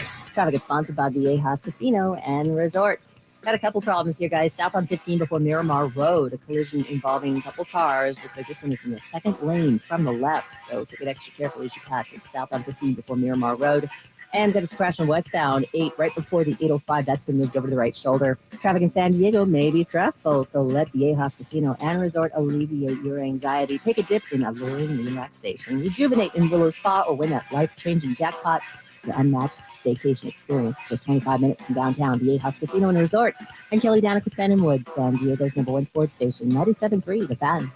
All right, this hour on 97.3 The Fan is brought to you by Cars.com. Whether you're looking for the perfect summer road trip car or something you can zip around in, visit Cars.com today. They have over 2 million cars for your 2 million summer possibilities. Head to Cars.com. Check out the possibilities. Cars.com, where to next? We're at the top of the hour. I think there's a lot to react to there. If you heard something, why don't we open the phone lines when we come back? If people want to talk about what AJ had to say about Joe Musgrove, about the trade deadline, about Ethan Salas, give us a call, 833-288-0973, 833-288-0973. I mean, I know Woods is already worried a little bit about Joe from what he heard. We'll talk about it next year with more Ben and Woods on 97.3 The Fan.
Pretty funny to know that a trade will be in the works or even really completed. The phone is hung up, and then they end up looking at each other going, how the hell does Jeff Passan have this right now? Like, how does that We happen? haven't talked to the players. We haven't turned it into the league. Right. Medicals still have to be done, and Jeff Passan's tweeting about it. That would You've be heard players say it all the time. Like, I had no idea. I found out on Twitter. Imagine us planning a bit. And then, like, the next thing you know, our competitors are doing our bit. Like, what the hell? It's I feel wouldn't better stop that anybody. That's I'm not missing out. I've had this fear for years that I know I me should really too. be texting AJ like 4 times a day to see what's up because, well, I'm sure Jeff Passan's doing it and Ken Rosenthal's doing it. Why am I not doing that? Because I feel Am like, I not doing my job? I feel like that's just like rude, and you can't just constantly text people. That's annoying, and they're going to get upset at you. To find out that they're not doing it is somewhat comforting, but now I have no idea how they're getting their information. I mean, if they haven't told anyone yet, bugs in the room or something, like it's crazy. It is crazy. I've always been fascinated to know that. I mean, they're I think you'd be surprised. I think we'd all be surprised at how a lot of big business is done. Yeah, there are leaks. There are intentional leaks. There are things that are put out there intentionally. I know for a fact I've been tested. I know I have. I know I've been tested by people to see if I would run with what they've given me. I know 100%, and I never do because A, I don't want to look like a buffoon, right? And B, it's just hard to verify some of the stuff that you get. Had one yesterday that I was like, no, that's not real. That can't happen. But yeah, you don't want to look like an idiot and report bad information, but you also, there's something to it of like, let that man do his job. It's his job to do the trades. Our job is to react to them, not to find out about them before they've happened, really. So no, that was good insight. That was funny. That was interesting by him. it was. I thought the comments at the end about Ethan Salas and how, yeah, there were other teams calling. They didn't really have their hearts in it. They just basically knew. I know there's no chance, but any do you want to talk on Ethan Salas because other teams seem to be as high on him as the Padres are so far, and for a kid who just turned 17 a couple of months ago, pretty awesome to be doing what he's doing. Padres did not trade any of their top prospects, and seems like good deal. Robbie Snelling had a good outing yesterday. Jackson Merrill hit another home run yesterday. They kept one through 10, right? Pretty much, depending on who you look at. I saw like 11 or 10. Yeah, basically the top prospects that they dealt: Miller, Henry Williams, Estuar, Ruiz. No one was in the top. Not Ruiz. That was Estuary Ruiz. Yeah. They had all the Suaro, yeah, Estuar. They had all the Estuaries and the Estuars in their minor leagues, and now they don't. They've traded them away, but no one was really considered consensus top 10 of anyone they dealt away. So they kept the farm system intact, added pieces that they needed to add. Now, will it be enough? I think ultimately. And if you want to join us here and react, 833-288-0973. Our phones are open, 833-288-0973. For the most part, I've been seeing good grades. The experts are giving the Padres Bs and B pluses, guys like the Jim Bowden and the David Schoenfields of the world. I think the Padres fan base, as Sammy put out a poll yesterday, I think almost everybody gave AJ an A or a B on his trade deadline. So the reviews are very positive, but ultimately, well, the reviews were very positive on the roster that we had to start the season, too. It's got to work. But ultimately, if the Padres make the playoffs and these guys help on the way, it's a straight A. It's an A+. Yeah. If the Padres miss the playoffs and they don't get anything for Josh Hader or Blake Snell, it's an F. It's all in hindsight on this one. It's a tough one. It's kind of, you put your chips here in on going for it and trying to make the playoffs. I think I'm not going to be. It feels like a good idea, but if they don't get there, then ultimately you're going to say in hindsight, well, I guess we should have traded Blake Snell and Josh Hader when we had a chance to get something for them before they became free agents. I'm not going to do it. I'm putting my foot down right now. This is what I wanted. I want a team to root for, and sure. I mean, it'll be horribly unfair, to change your tune later if they don't make the playoffs. I get it, but right. Yeah, but no one will change the fact that if they don't make the playoffs, then the strategy of buying rentals doesn't make sense, and that's true for any team. But any team that rents and doesn't make the playoffs made a bad decision. What's out of the deadline? Who's your favorite return? right? What team did you look at and go, whoo, boy, they absolutely crushed it by getting rid of their expiring contracts? Like I know there's no guarantee. What was the tweet you read the other day, Paulie? 1 out of 5 prospects traded at the deadline ever amounts to jack squat. Seriously, Kyle Glazer, yeah. So just keep in mind this time of year that with all the prospects that are moved, really tons. only 1 out of 5 has any impact to Major League level. 1 out of 5. So who do you look at and say, oh, God, yeah, I mean, that's obviously Shohei would have gotten a really nice return. Obviously, Juan Soto with a year of control would have gotten a really, really nice return. But who do you look at and say they absolutely crushed it? I think the Mets. I think the Mets did well. They paid $90 million for those guys. But that is something they can afford to do. But they did. But still, it doesn't hamstring them in the future. It was a great point. I think DA made it when I was driving in this morning. You can't criticize the Mets when there's an unlimited supply of money coming. They saved a bunch of money on both of those guys, and they upgraded their prospects by buying out a little bit extra. What problem is that for Steve Cohen? He doesn't care. He's trying to make the team better, and he's using the strategy. We need to build up our farm system, and the fastest way to do it, trade these guys, eat some money so we get even better prospects back. I mean, for a team that has been an utter failure this year, I think they did pretty well at the trade deadline. I mean, for $90 million, I would hope so. I would hope you did. Right? Well, it's a much easier job, and I'm sure AJ Preller would agree, when you are given close to free reign financially to do whatever you want to do, just to make the team as good as possible, whether that's free agents, whether that's trades, whether that's prospects. When you have financial freedom and flexibility, the job is always going to be much easier than one for a GM who's got a stingy owner, who is making you pinch pennies, for the money ball owner who's like, hey, all right, you can but I'll buy him out of my own salary. It's going to make the job 10 times harder when you're doing it that way.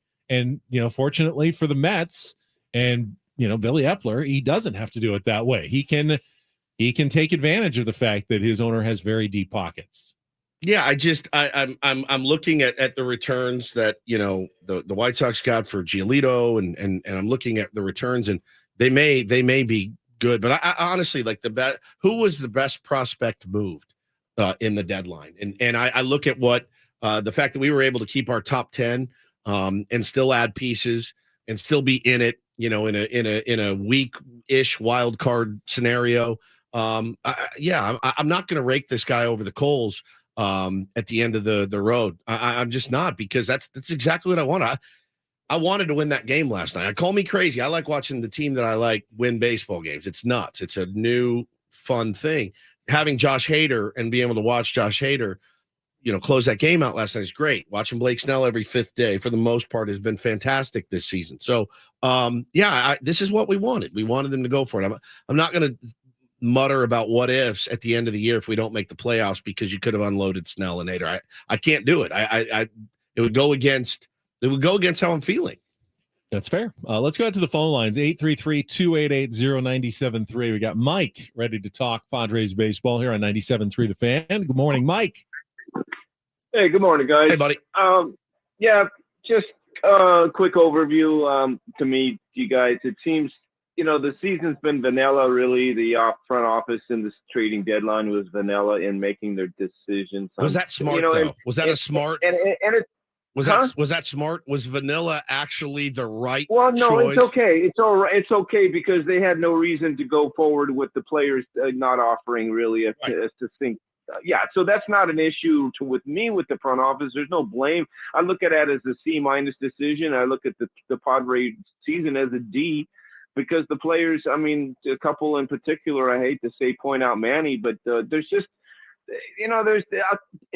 they had Manny had the best July of anybody in Major League Baseball. Well, I know you can't change April, May, June. That's what I'm saying. Like some of the trends are pointing in the right direction. Sucks that it's happened so late. But it's not like he's not like he's dying still. No. But I wanted to just voice a couple quick points. Simply, the bullpen, and Lugo potentially going there is going to help. But the other needs, I don't want to. Well, I'll just name Lewis Robert. That's a big impact guy that they could have given up something. because they need a spark.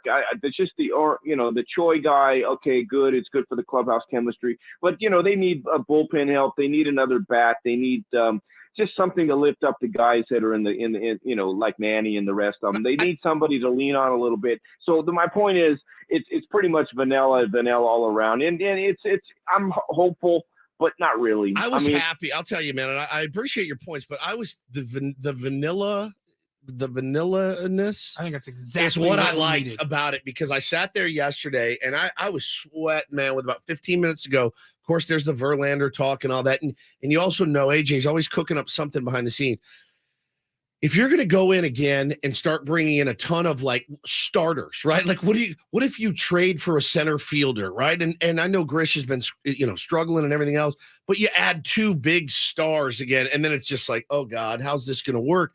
I liked the vanilla. I liked the guys they added in that they've all done what is going to be asked of them before in their careers. They've all done it. None of these guys are coming and going, here I am and here to save the season. They're here to be part of a bigger thing. And there just wasn't a lot of chocolate overload available. Yeah, that's exactly vanilla right. was out there. I know the Mets were selling. I guess you could have added Pete Alonso, hey, trade Ethan Salas and add Pete Alonso for a year plus. Right. And that would have been your unbelievable move. I liked the vanilla. You're not, guys that are out there are going to be out there. There's really only you can upgrade a designated hitter / first base, maybe center field, like you said, but you can't bring in a guy that's going to play third or, short. Those positions are taken. So it was limited to what you can do. Yeah. Luis Robert, though, was not on the block. They had said you can have anyone but Luis Robert, pretty much. That would have cost you your entire farm. Don't know that he's the right fit. Don't know that he's not. But I mean, you would have had to give up such a massive haul for a Luis Robert type. Let's we're going to push back the Reindl Report to the bottom of the hour. Let's take a break. When we come back, I just got the lineup. Yep. Yes, and I am very intrigued because I am angry. Want to know if there are some unexpected new names in the San Diego Padres lineup? Stay tuned. You will find out coming up after a check of traffic on 97.3 The Fan.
opportunity to win. You will also have a chance to win Padres tickets on Friday morning if you show up to our special live broadcast at AleSmith. We're going to be broadcasting all day long, getting you ready for a Padres-Dodgers series. It's also the anniversary of Tony Gwynn's 2,000th and 3,000th hits. We will be on the air live from AleSmith in Miramar at 6 a.m., followed by the coach and then Gwynn and Chris. Tickets to see the Padres, Guns N' Roses, SeaWorld, all up for grabs throughout the day. So join us at AleSmith for a day of beer, celebration, and Padres talk this Friday. We're going to be rapping live. I forgot about that till just now. Right. Bring all your gear. Let's not forget the chain and the Tangle Yep. hat for Friday morning. Okay, we have a lineup out as teased for this morning's / afternoon's game against the Colorado Rockies. 12:10 first pitch. Here's what we've got leading off for the Padres today and playing third base. Ha-Sung Kim. Okay. Fernando Tatis Jr. batting second in right. Juan Soto batting third in left. Manny Machado will clean up. He is the designated hitter today off of his feet in Denver. Xander Bogaerts batting fifth at shortstop. Jake Cronenworth will slide over to second base and in bat sixth. Gary Sanchez doing the catching and hitting seventh. Matt Batten. Batting eighth. Will be your first baseman batting eighth. Not G-Man Choi, or probably be actually Garrett Cooper against the lefty Kyle Freeland, but neither of the new guys are in the lineup, at least to start the game, although we're told they should be available by the time first pitch rolls around, arriving and in town. And then Trent Grisham batting ninth as usual, playing center field for the Padres. So, and now Nick Martinez on the bump instead of Joe Musgrove. Correct. Woo! Let's get weird. Let's get weird on a Wednesday day game, you guys. Scott Barlow should be available in the pen as well. AJ Preller told us last hour that pretty much full pen is available today behind Nick Martinez. And then they have an off day tomorrow to reset before they start facing the Dodgers on Friday. So Bob Melvin can be fairly aggressive with his pitching decisions today, even though not the best of circumstances when essentially he had a bullpen day yesterday. And credit, again, Pedro Avila for going 4 innings and throwing as many pitches as he did. How many pitches did he get up to yesterday? Who? Avila? Avila. Oh, dude, he was I got it right here. Because I think his season high going into yesterday in the minors was 88. Yeah, he threw 88. And he threw 88 again yesterday. So he went as much as he's gone all season to get through 4 for the Padres. Credit Honeywell, 2+, and he gave up a couple of hits and ended up getting charged with those runs before he left. But those 2 innings were big to bridge the gap to get near the end and help the Padres get that win. So, I mean, I don't know that Honeywell comes back. My guess is Avila gets sent down. AJ didn't tell us all the moves. Bob Melvin is informing players who are being sent down or possibly designated for assignments. You know, Matt Carpenter has seen the writing on the wall. I mean, he was talking about it in this morning's newsletter. I've seen how the end comes for guys, and you know, you stop playing for a while, you don't see your name in the lineup, a trade deadline hits, new guys are playing your position. It doesn't take a genius to figure out what's probably happening this morning in the clubhouse there at Coors Field. And just sad that it never really worked out for Matt Carpenter here in San Diego. Yeah, seemingly great dude and you know, veteran and all that. But yeah, man, it's a you have to produce. You have to produce, and it's a costly mistake, you know, and it's hard to admit costly mistakes. I understand that, but when you have not gone to that guy off the bench, Benny, for a couple of weeks at least, it's, you know, what are we doing here? If you can't help the team win, then you can't help the team win. That's you're gonna have to cut bait, and it sucks. Not my money, you know. I can't imagine continuing to suffer $12 million losses just over and over and over.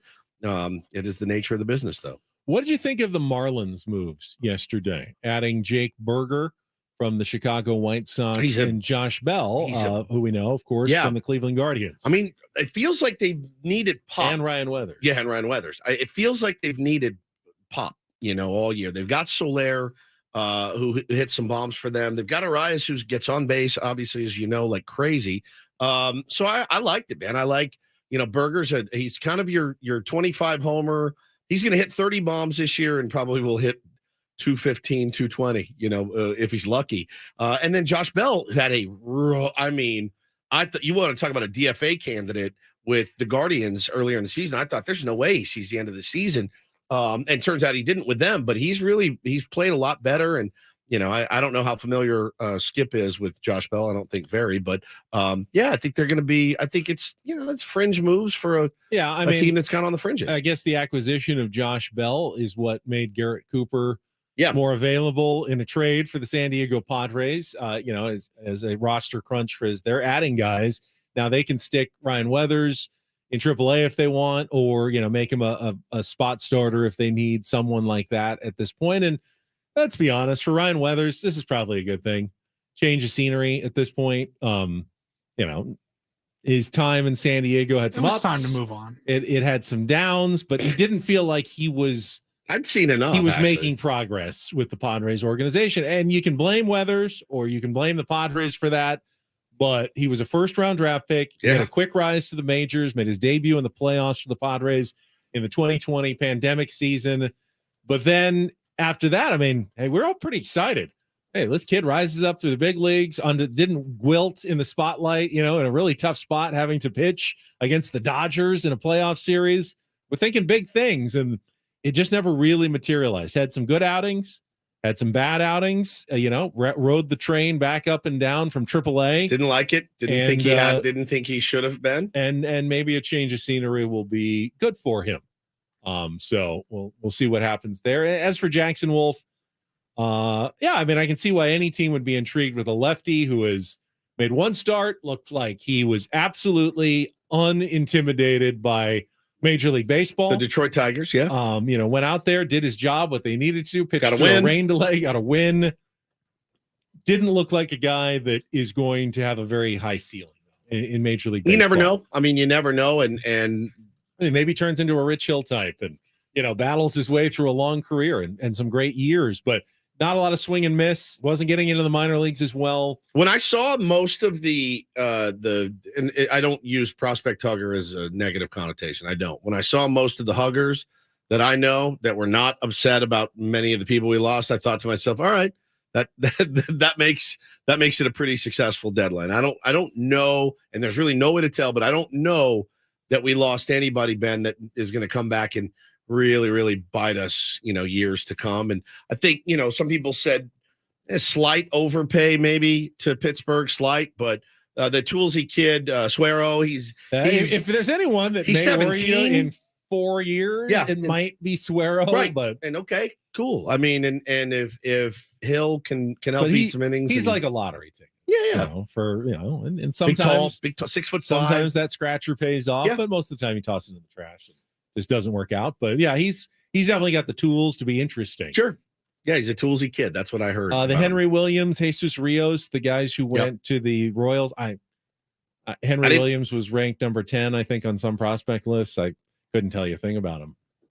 What I heard about him is he had some injury, bad luck. So it's not Jackson Merrill, it's not Ethan Salas, it's not Snelling, it's not Lesko. And Rivas, hey, if he was hitting and was going to hit in the big leagues, he'd be hitting right now. He'd be playing every day for the Padres. Yep. They would love that. No question. Designated hitter. There was a spot for him. People say, well, I never really got it. I heard coach say, well, in our roundtable, I never really got a chance. You think that they wouldn't have loved Rivas to jump in and be the designated hitter? They were badly looking for someone to step into that role. And, he didn't do it. Now, maybe at some point he will. He's produced at the minor leagues, but right now has that 4A look about him. Major League Baseball. Like I said, none of this stung very much at all. I thought it was a pretty successful deadline, and we'll see how the new guys do. And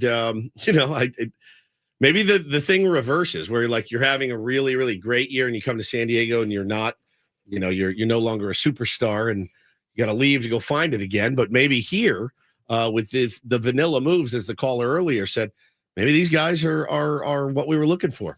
Fringe type players that can help a team that has plenty of superstars on it. According to my copy right here, tickets are selling out fast for Friday's Dodgers-Padres game. Yeah, I would imagine. Given the track record of 20 plus sellouts in a row and 47 sellouts already this season, my guess is it's going to sell out. We've got a pair to give away though right now. If you are interested in going to the game, homestand opener this weekend on Friday night. Be the third caller right now. 833-288-0973. 833-288-0973. We got a pair of tickets for Padres Dodgers on Friday night. I'm planning to go to that game this weekend. We'll see if they can get a win to open that series. You can still secure your tickets, Padres.com/tickets. If you don't have them, cheer on your Friars against the Dodgers this weekend at Petco Park. But win them now, 833-288-0973. All right, we'll get some headlines from Paul Reindl, our Reindl Report, in the final segment on a Wednesday of Ben and Woods. That is coming up next on San Diego's #1 sports station, 97.3 The Fan.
The Fan is brought to you by SC Johnson STEM. I did, but no one heard it, so Did you do that on doesn't really purpose? matter. I was very confused what was going on. I did not. It was a warm up. I thought I had clicked the button. It was one of those either missed the button. Hello. See, Hey, it's not that what in hard the to world? hit a button around this place. I am. Has anyone heard why Buddy Black was losing his mind and No. uttered a very, very bad word on the Padres telecast last night was it the ninth inning, top of the ninth inning? Yeah, it was Hader. Hader was coming in. It was bottom of the ninth. Bottom of the ninth Yeah, inning. Hader was coming comes in, and he's warming up, and I'm like, what is Buddy Nothing Black really losing his- happened in the game at that point that would have led to a manager, I thought, having a screaming fit at the umpire. And I didn't get thrown out either. I have no way of knowing if this is true. Somebody said it could have been, you know how there's positioning rules now? You can only line up in certain areas, and somebody said Xander may have You have to have started with his feet on the grass. Both feet, like if there's a line that extended directly through the middle of second base, the shortstop has to have both feet to the left of that line when the pitch is thrown and on the dirt. Second baseman has to be to the right of that line and on the dirt. Golfers and baseball players, two of my favorite sports, by the way. Really, my two favorite sports. The whiniest people of all time. Players, coaches, managers. You don't count those soccer, the floppers and the that's to draw those fouls. That's a strategy that I've learned. Now, I used to think basketball players get a lot of hands up. What, me? Like, balls and strikes, whether you're pitching, whether you're hitting. Golfers, the worst of the worst. So Hill was already struggling. It was when they made the pitching change. It was when they made the Hader in? changes when he came out. Was there something to do with the Padres mound visits or their pitching change protocol? Wolfpack says he was trying to ice him. Hill that could be something. I don't know. I mean, it's Josh Hader. He's a veteran. I mean, Hill had his three batters. Yeah, he had his three Hader had batters. been warming up, and he sat down in the eighth inning when they got the 4-run lead. You can do whatever you want. And then Hill, of course, pitched him back into a save situation, and they had to bring Hader out. I mean, I saw a lot of people saying, why didn't you just go to Hader? It's Coors Field. It's a 4-run game. Why even mess with Tim Hill? Well, if you can get through the ninth inning and you don't have to use Hader, isn't that a good thing? I always said dragged when you do, dragged when you don't. And if Hader has to go out and throw, let's say he starts the inning, Ben. He starts the ninth and throws 36 pitches to get through it. Great. Brought him in, 4-run lead. Could have gone to anybody else. He wishes he could go to anybody else. Bob Melvin did get dragged in a 4-0 game when he brought him in last week. Yeah.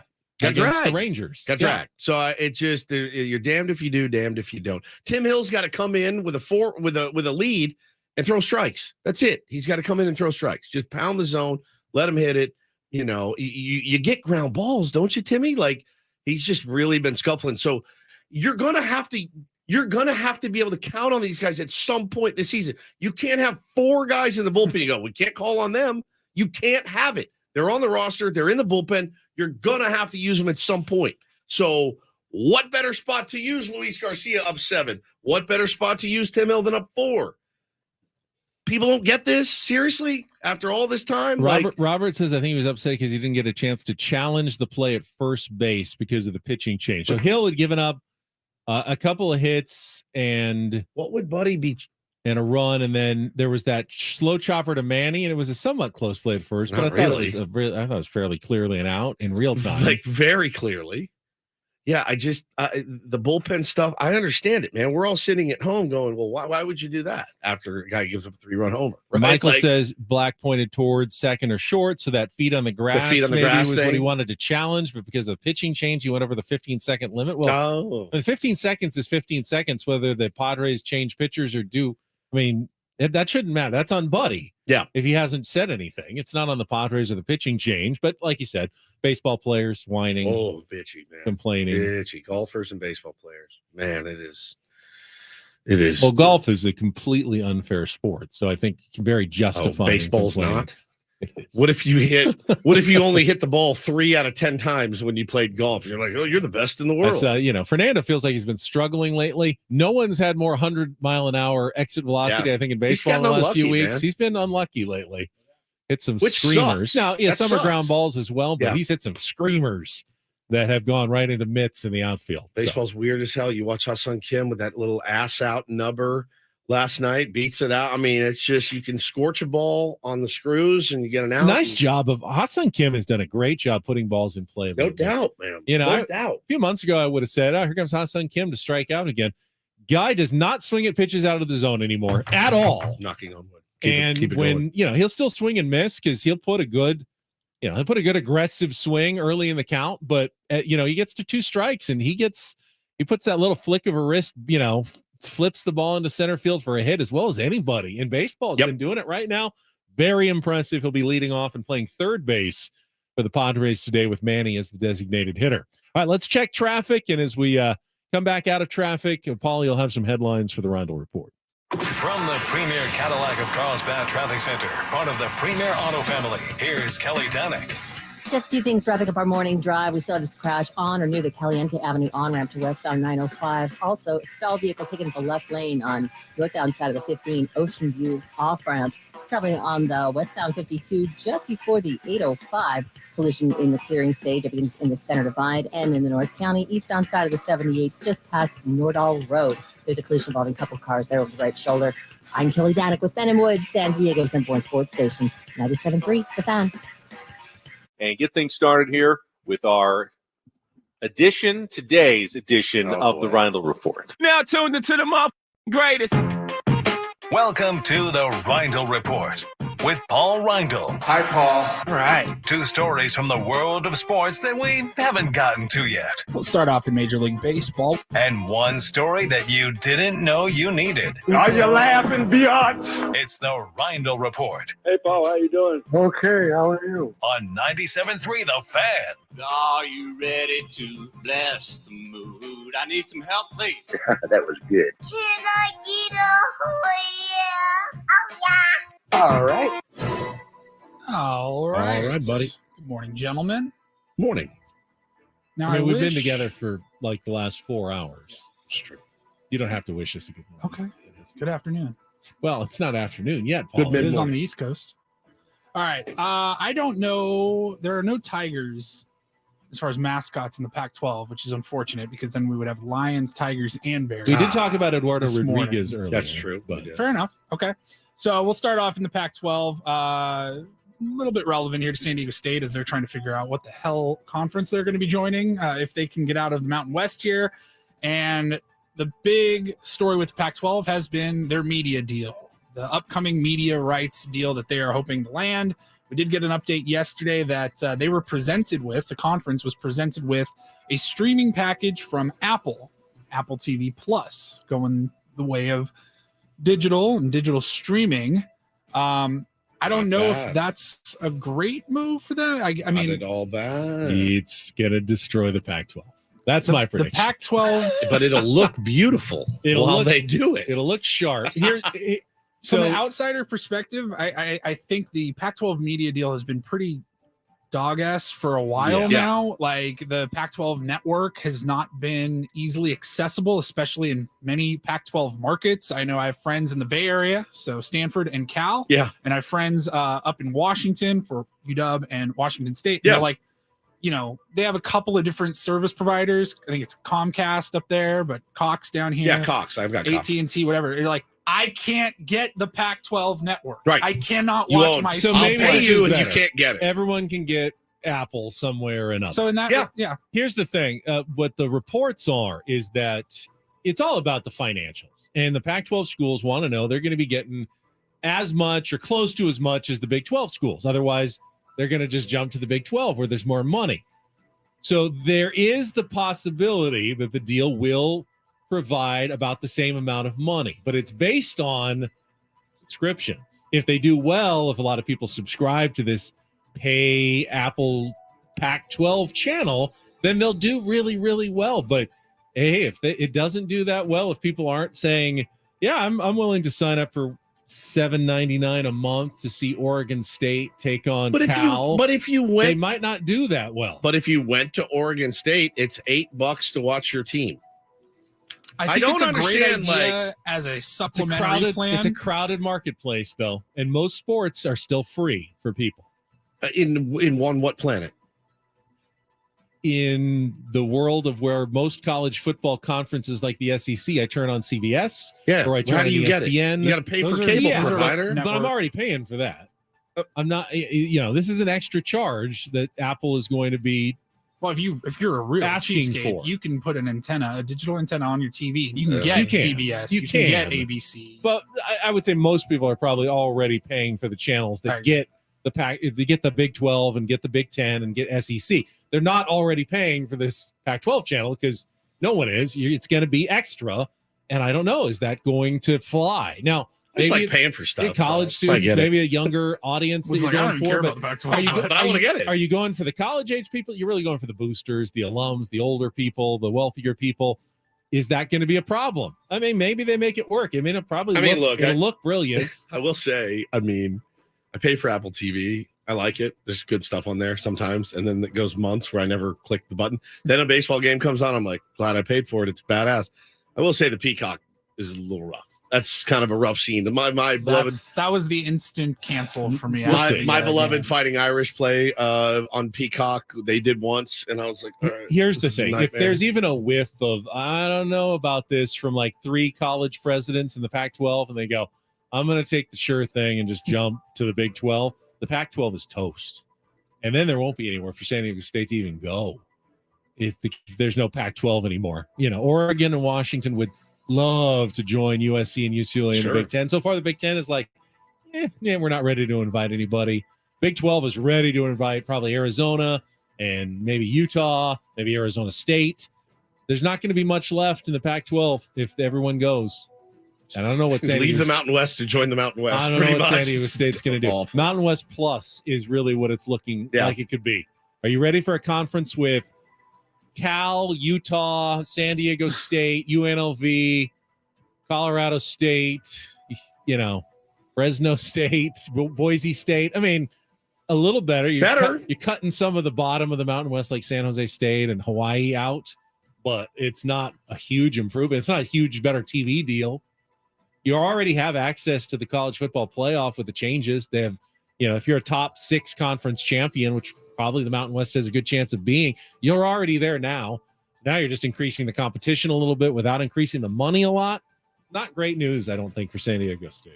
All right, we'll move on to the NFL with the start of a new season, training camps underway, and all of that. Love it. We get new sound bites, and especially sound bites from our beloved Dan Campbell. It's my team, from by the way. Detroit Lions. Of course, Dan Campbell, famous on this show for this clip. We haven't played this one in a little while. We're going to kick you in the teeth. All right. And when you punch us back, we're going to smile at you. And when you knock us down, we're going to get up. And on the way up, we're going to bite a kneecap off. That's right. All right. Spit and we're it going to out. stand up. And then it's going to take 2 more shots to knock us down. Yeah. All right. And on the way up, we're going to take your other kneecap. And we're going to get up. And then it's going to take 3 shots to get us down. And when we do, we're going to take another hunk out of you. Before long, we're going to be the last one standing. All right, that's going to be the mentality. We're basically cannibal serial killers. I'm going to floss with your ligaments. Your kneecap, I'm going to make soup in it, and I'm going to drink that soup to fortify my body so that I may continue to eat your body. So he's a lunatic. Dan Campbell. I love it. This is a couple of days ago. He sat down with a couple of the guys from Barstool Sports. This was from Big Cat, and they asked him about a story. Apparently, Dan Campbell this guy wanted Bitmaster to have an actual lion roaming the sidelines at Detroit football games, and they asked him about it. You talked to us last time on Part of My Take. You said that you had considered getting a pet lion on the sidelines. I did. Have you had any further conversations about bringing a live lion? Well, I would say that she had no problem with it, but the league apparently frowns on those type of things. Roger Goodell, I'm not going to point out right. Roger on this. I'm just going to say that the league frowns on that. Let's just say that. Yeah, okay. It'd be nice though to have a lion sitting behind Jack Fox, being like, "You better punt that." It's a great. So the NFL says no lions on the field, even though, like in college football, Texas they bring a bevo, big steer. Yeah, bevo. Colorado they have a buffalo running down the field. Yeah, you're right. Lions, like- Georgia has that little bulldog. Ugga. Ugga. That's not quite as wild. A lion feels different. The buffalo feels a little. Yeah. That feels a little wild to me. Bevo's, we've had some Problems with Bevo. Bevo, Yeah. Bevo. By the way, the Lions, remember, 9-8 last year. They missed the playoffs on the last day. They didn't get the help they gravitating needed. towards. But they did finish with a winning record last year under Dan Campbell. The arrow was pointed Dan Campbell up guy. Huge Dan Campbell on the guy. Lions. I got no team, really. My son likes the Bengals, and that's fine. I kind of feel like rooting for Then the you'll Lions. have no kneecaps. Yeah. I like that. I like the, my dad's from Detroit, but I don't know. Maybe there's some connection. Let's just quickly. Let's see what their schedule looks like. They open at Kansas City. 0-1. 0-1. Yeah. Oh, they got the opening game there. It's Detroit at Kansas City Thursday night, September 7th. It's an 0-1 to begin the league year. That's a tough start Starting the hole against the favorites and defending champions in their yard, celebrating their Super Bowl. That's a tough one. Nice draw. All right. And finally, gentlemen, I was very curious and surprised when I saw the headline of this final story yesterday. Now, this is a little visual.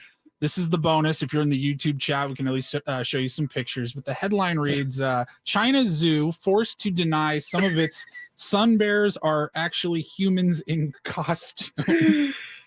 So there is a zoo in China. It's called the Hangzhou Zoo, which I'm guarantee I said that wrong. My apologies. And they had to basically put out a statement that says, no, that it's a sun bear. Is what it's called. Real sun bear, guy. That is not a human in a bear costume. That's actually a bear. Then and I saw the video. Then why does its fur not fit? There's a video and a picture of it. Yeah. That's a guy in there. The bear is standing on its hind legs, like straight up, and it's waving at people. It's interacting with He's got tourists. an ass saggier than mine. It looks like the costume is about 3 sizes too large on Look the at person that. who's inside. It's me of it. in a bear costume. That's me. That's my body. Ass costume. You can see the pants, or the butt hanging. I think he's wearing Skechers. It is unbelievable. That's a man in there. It's gotta be. I actually do think it's a bear. I think it's a bear. In the footage of the video, Angela, the 4-year-old sun bear, is seen standing up straight on slender legs and waving to visitors who have come to see her. Just a friendly. Somebody said those are definitely human gestures. Bears can't stand up for that long. Definitely not in place like that. It looks like he's just standing there. Hey, But it looks. The story is fantastic. Almost looks like he's Ben Affleck kind of leaning against the wall. Yeah, smoking a cigarette. You catch him at break time with his bear hat off. Oh my god, bro! I It's watched so the video good, 10 dude. times. I was laughing It's so so hard. I'm like, good. wait, that's not a human. That's a human. That's a bear. the ass is what kills me. The saggy ass It's looks just got like these rolls. It looks like a saggy kid. rolls. It looks like kids from my high school used to sag their jeans way down. That's what it looks like.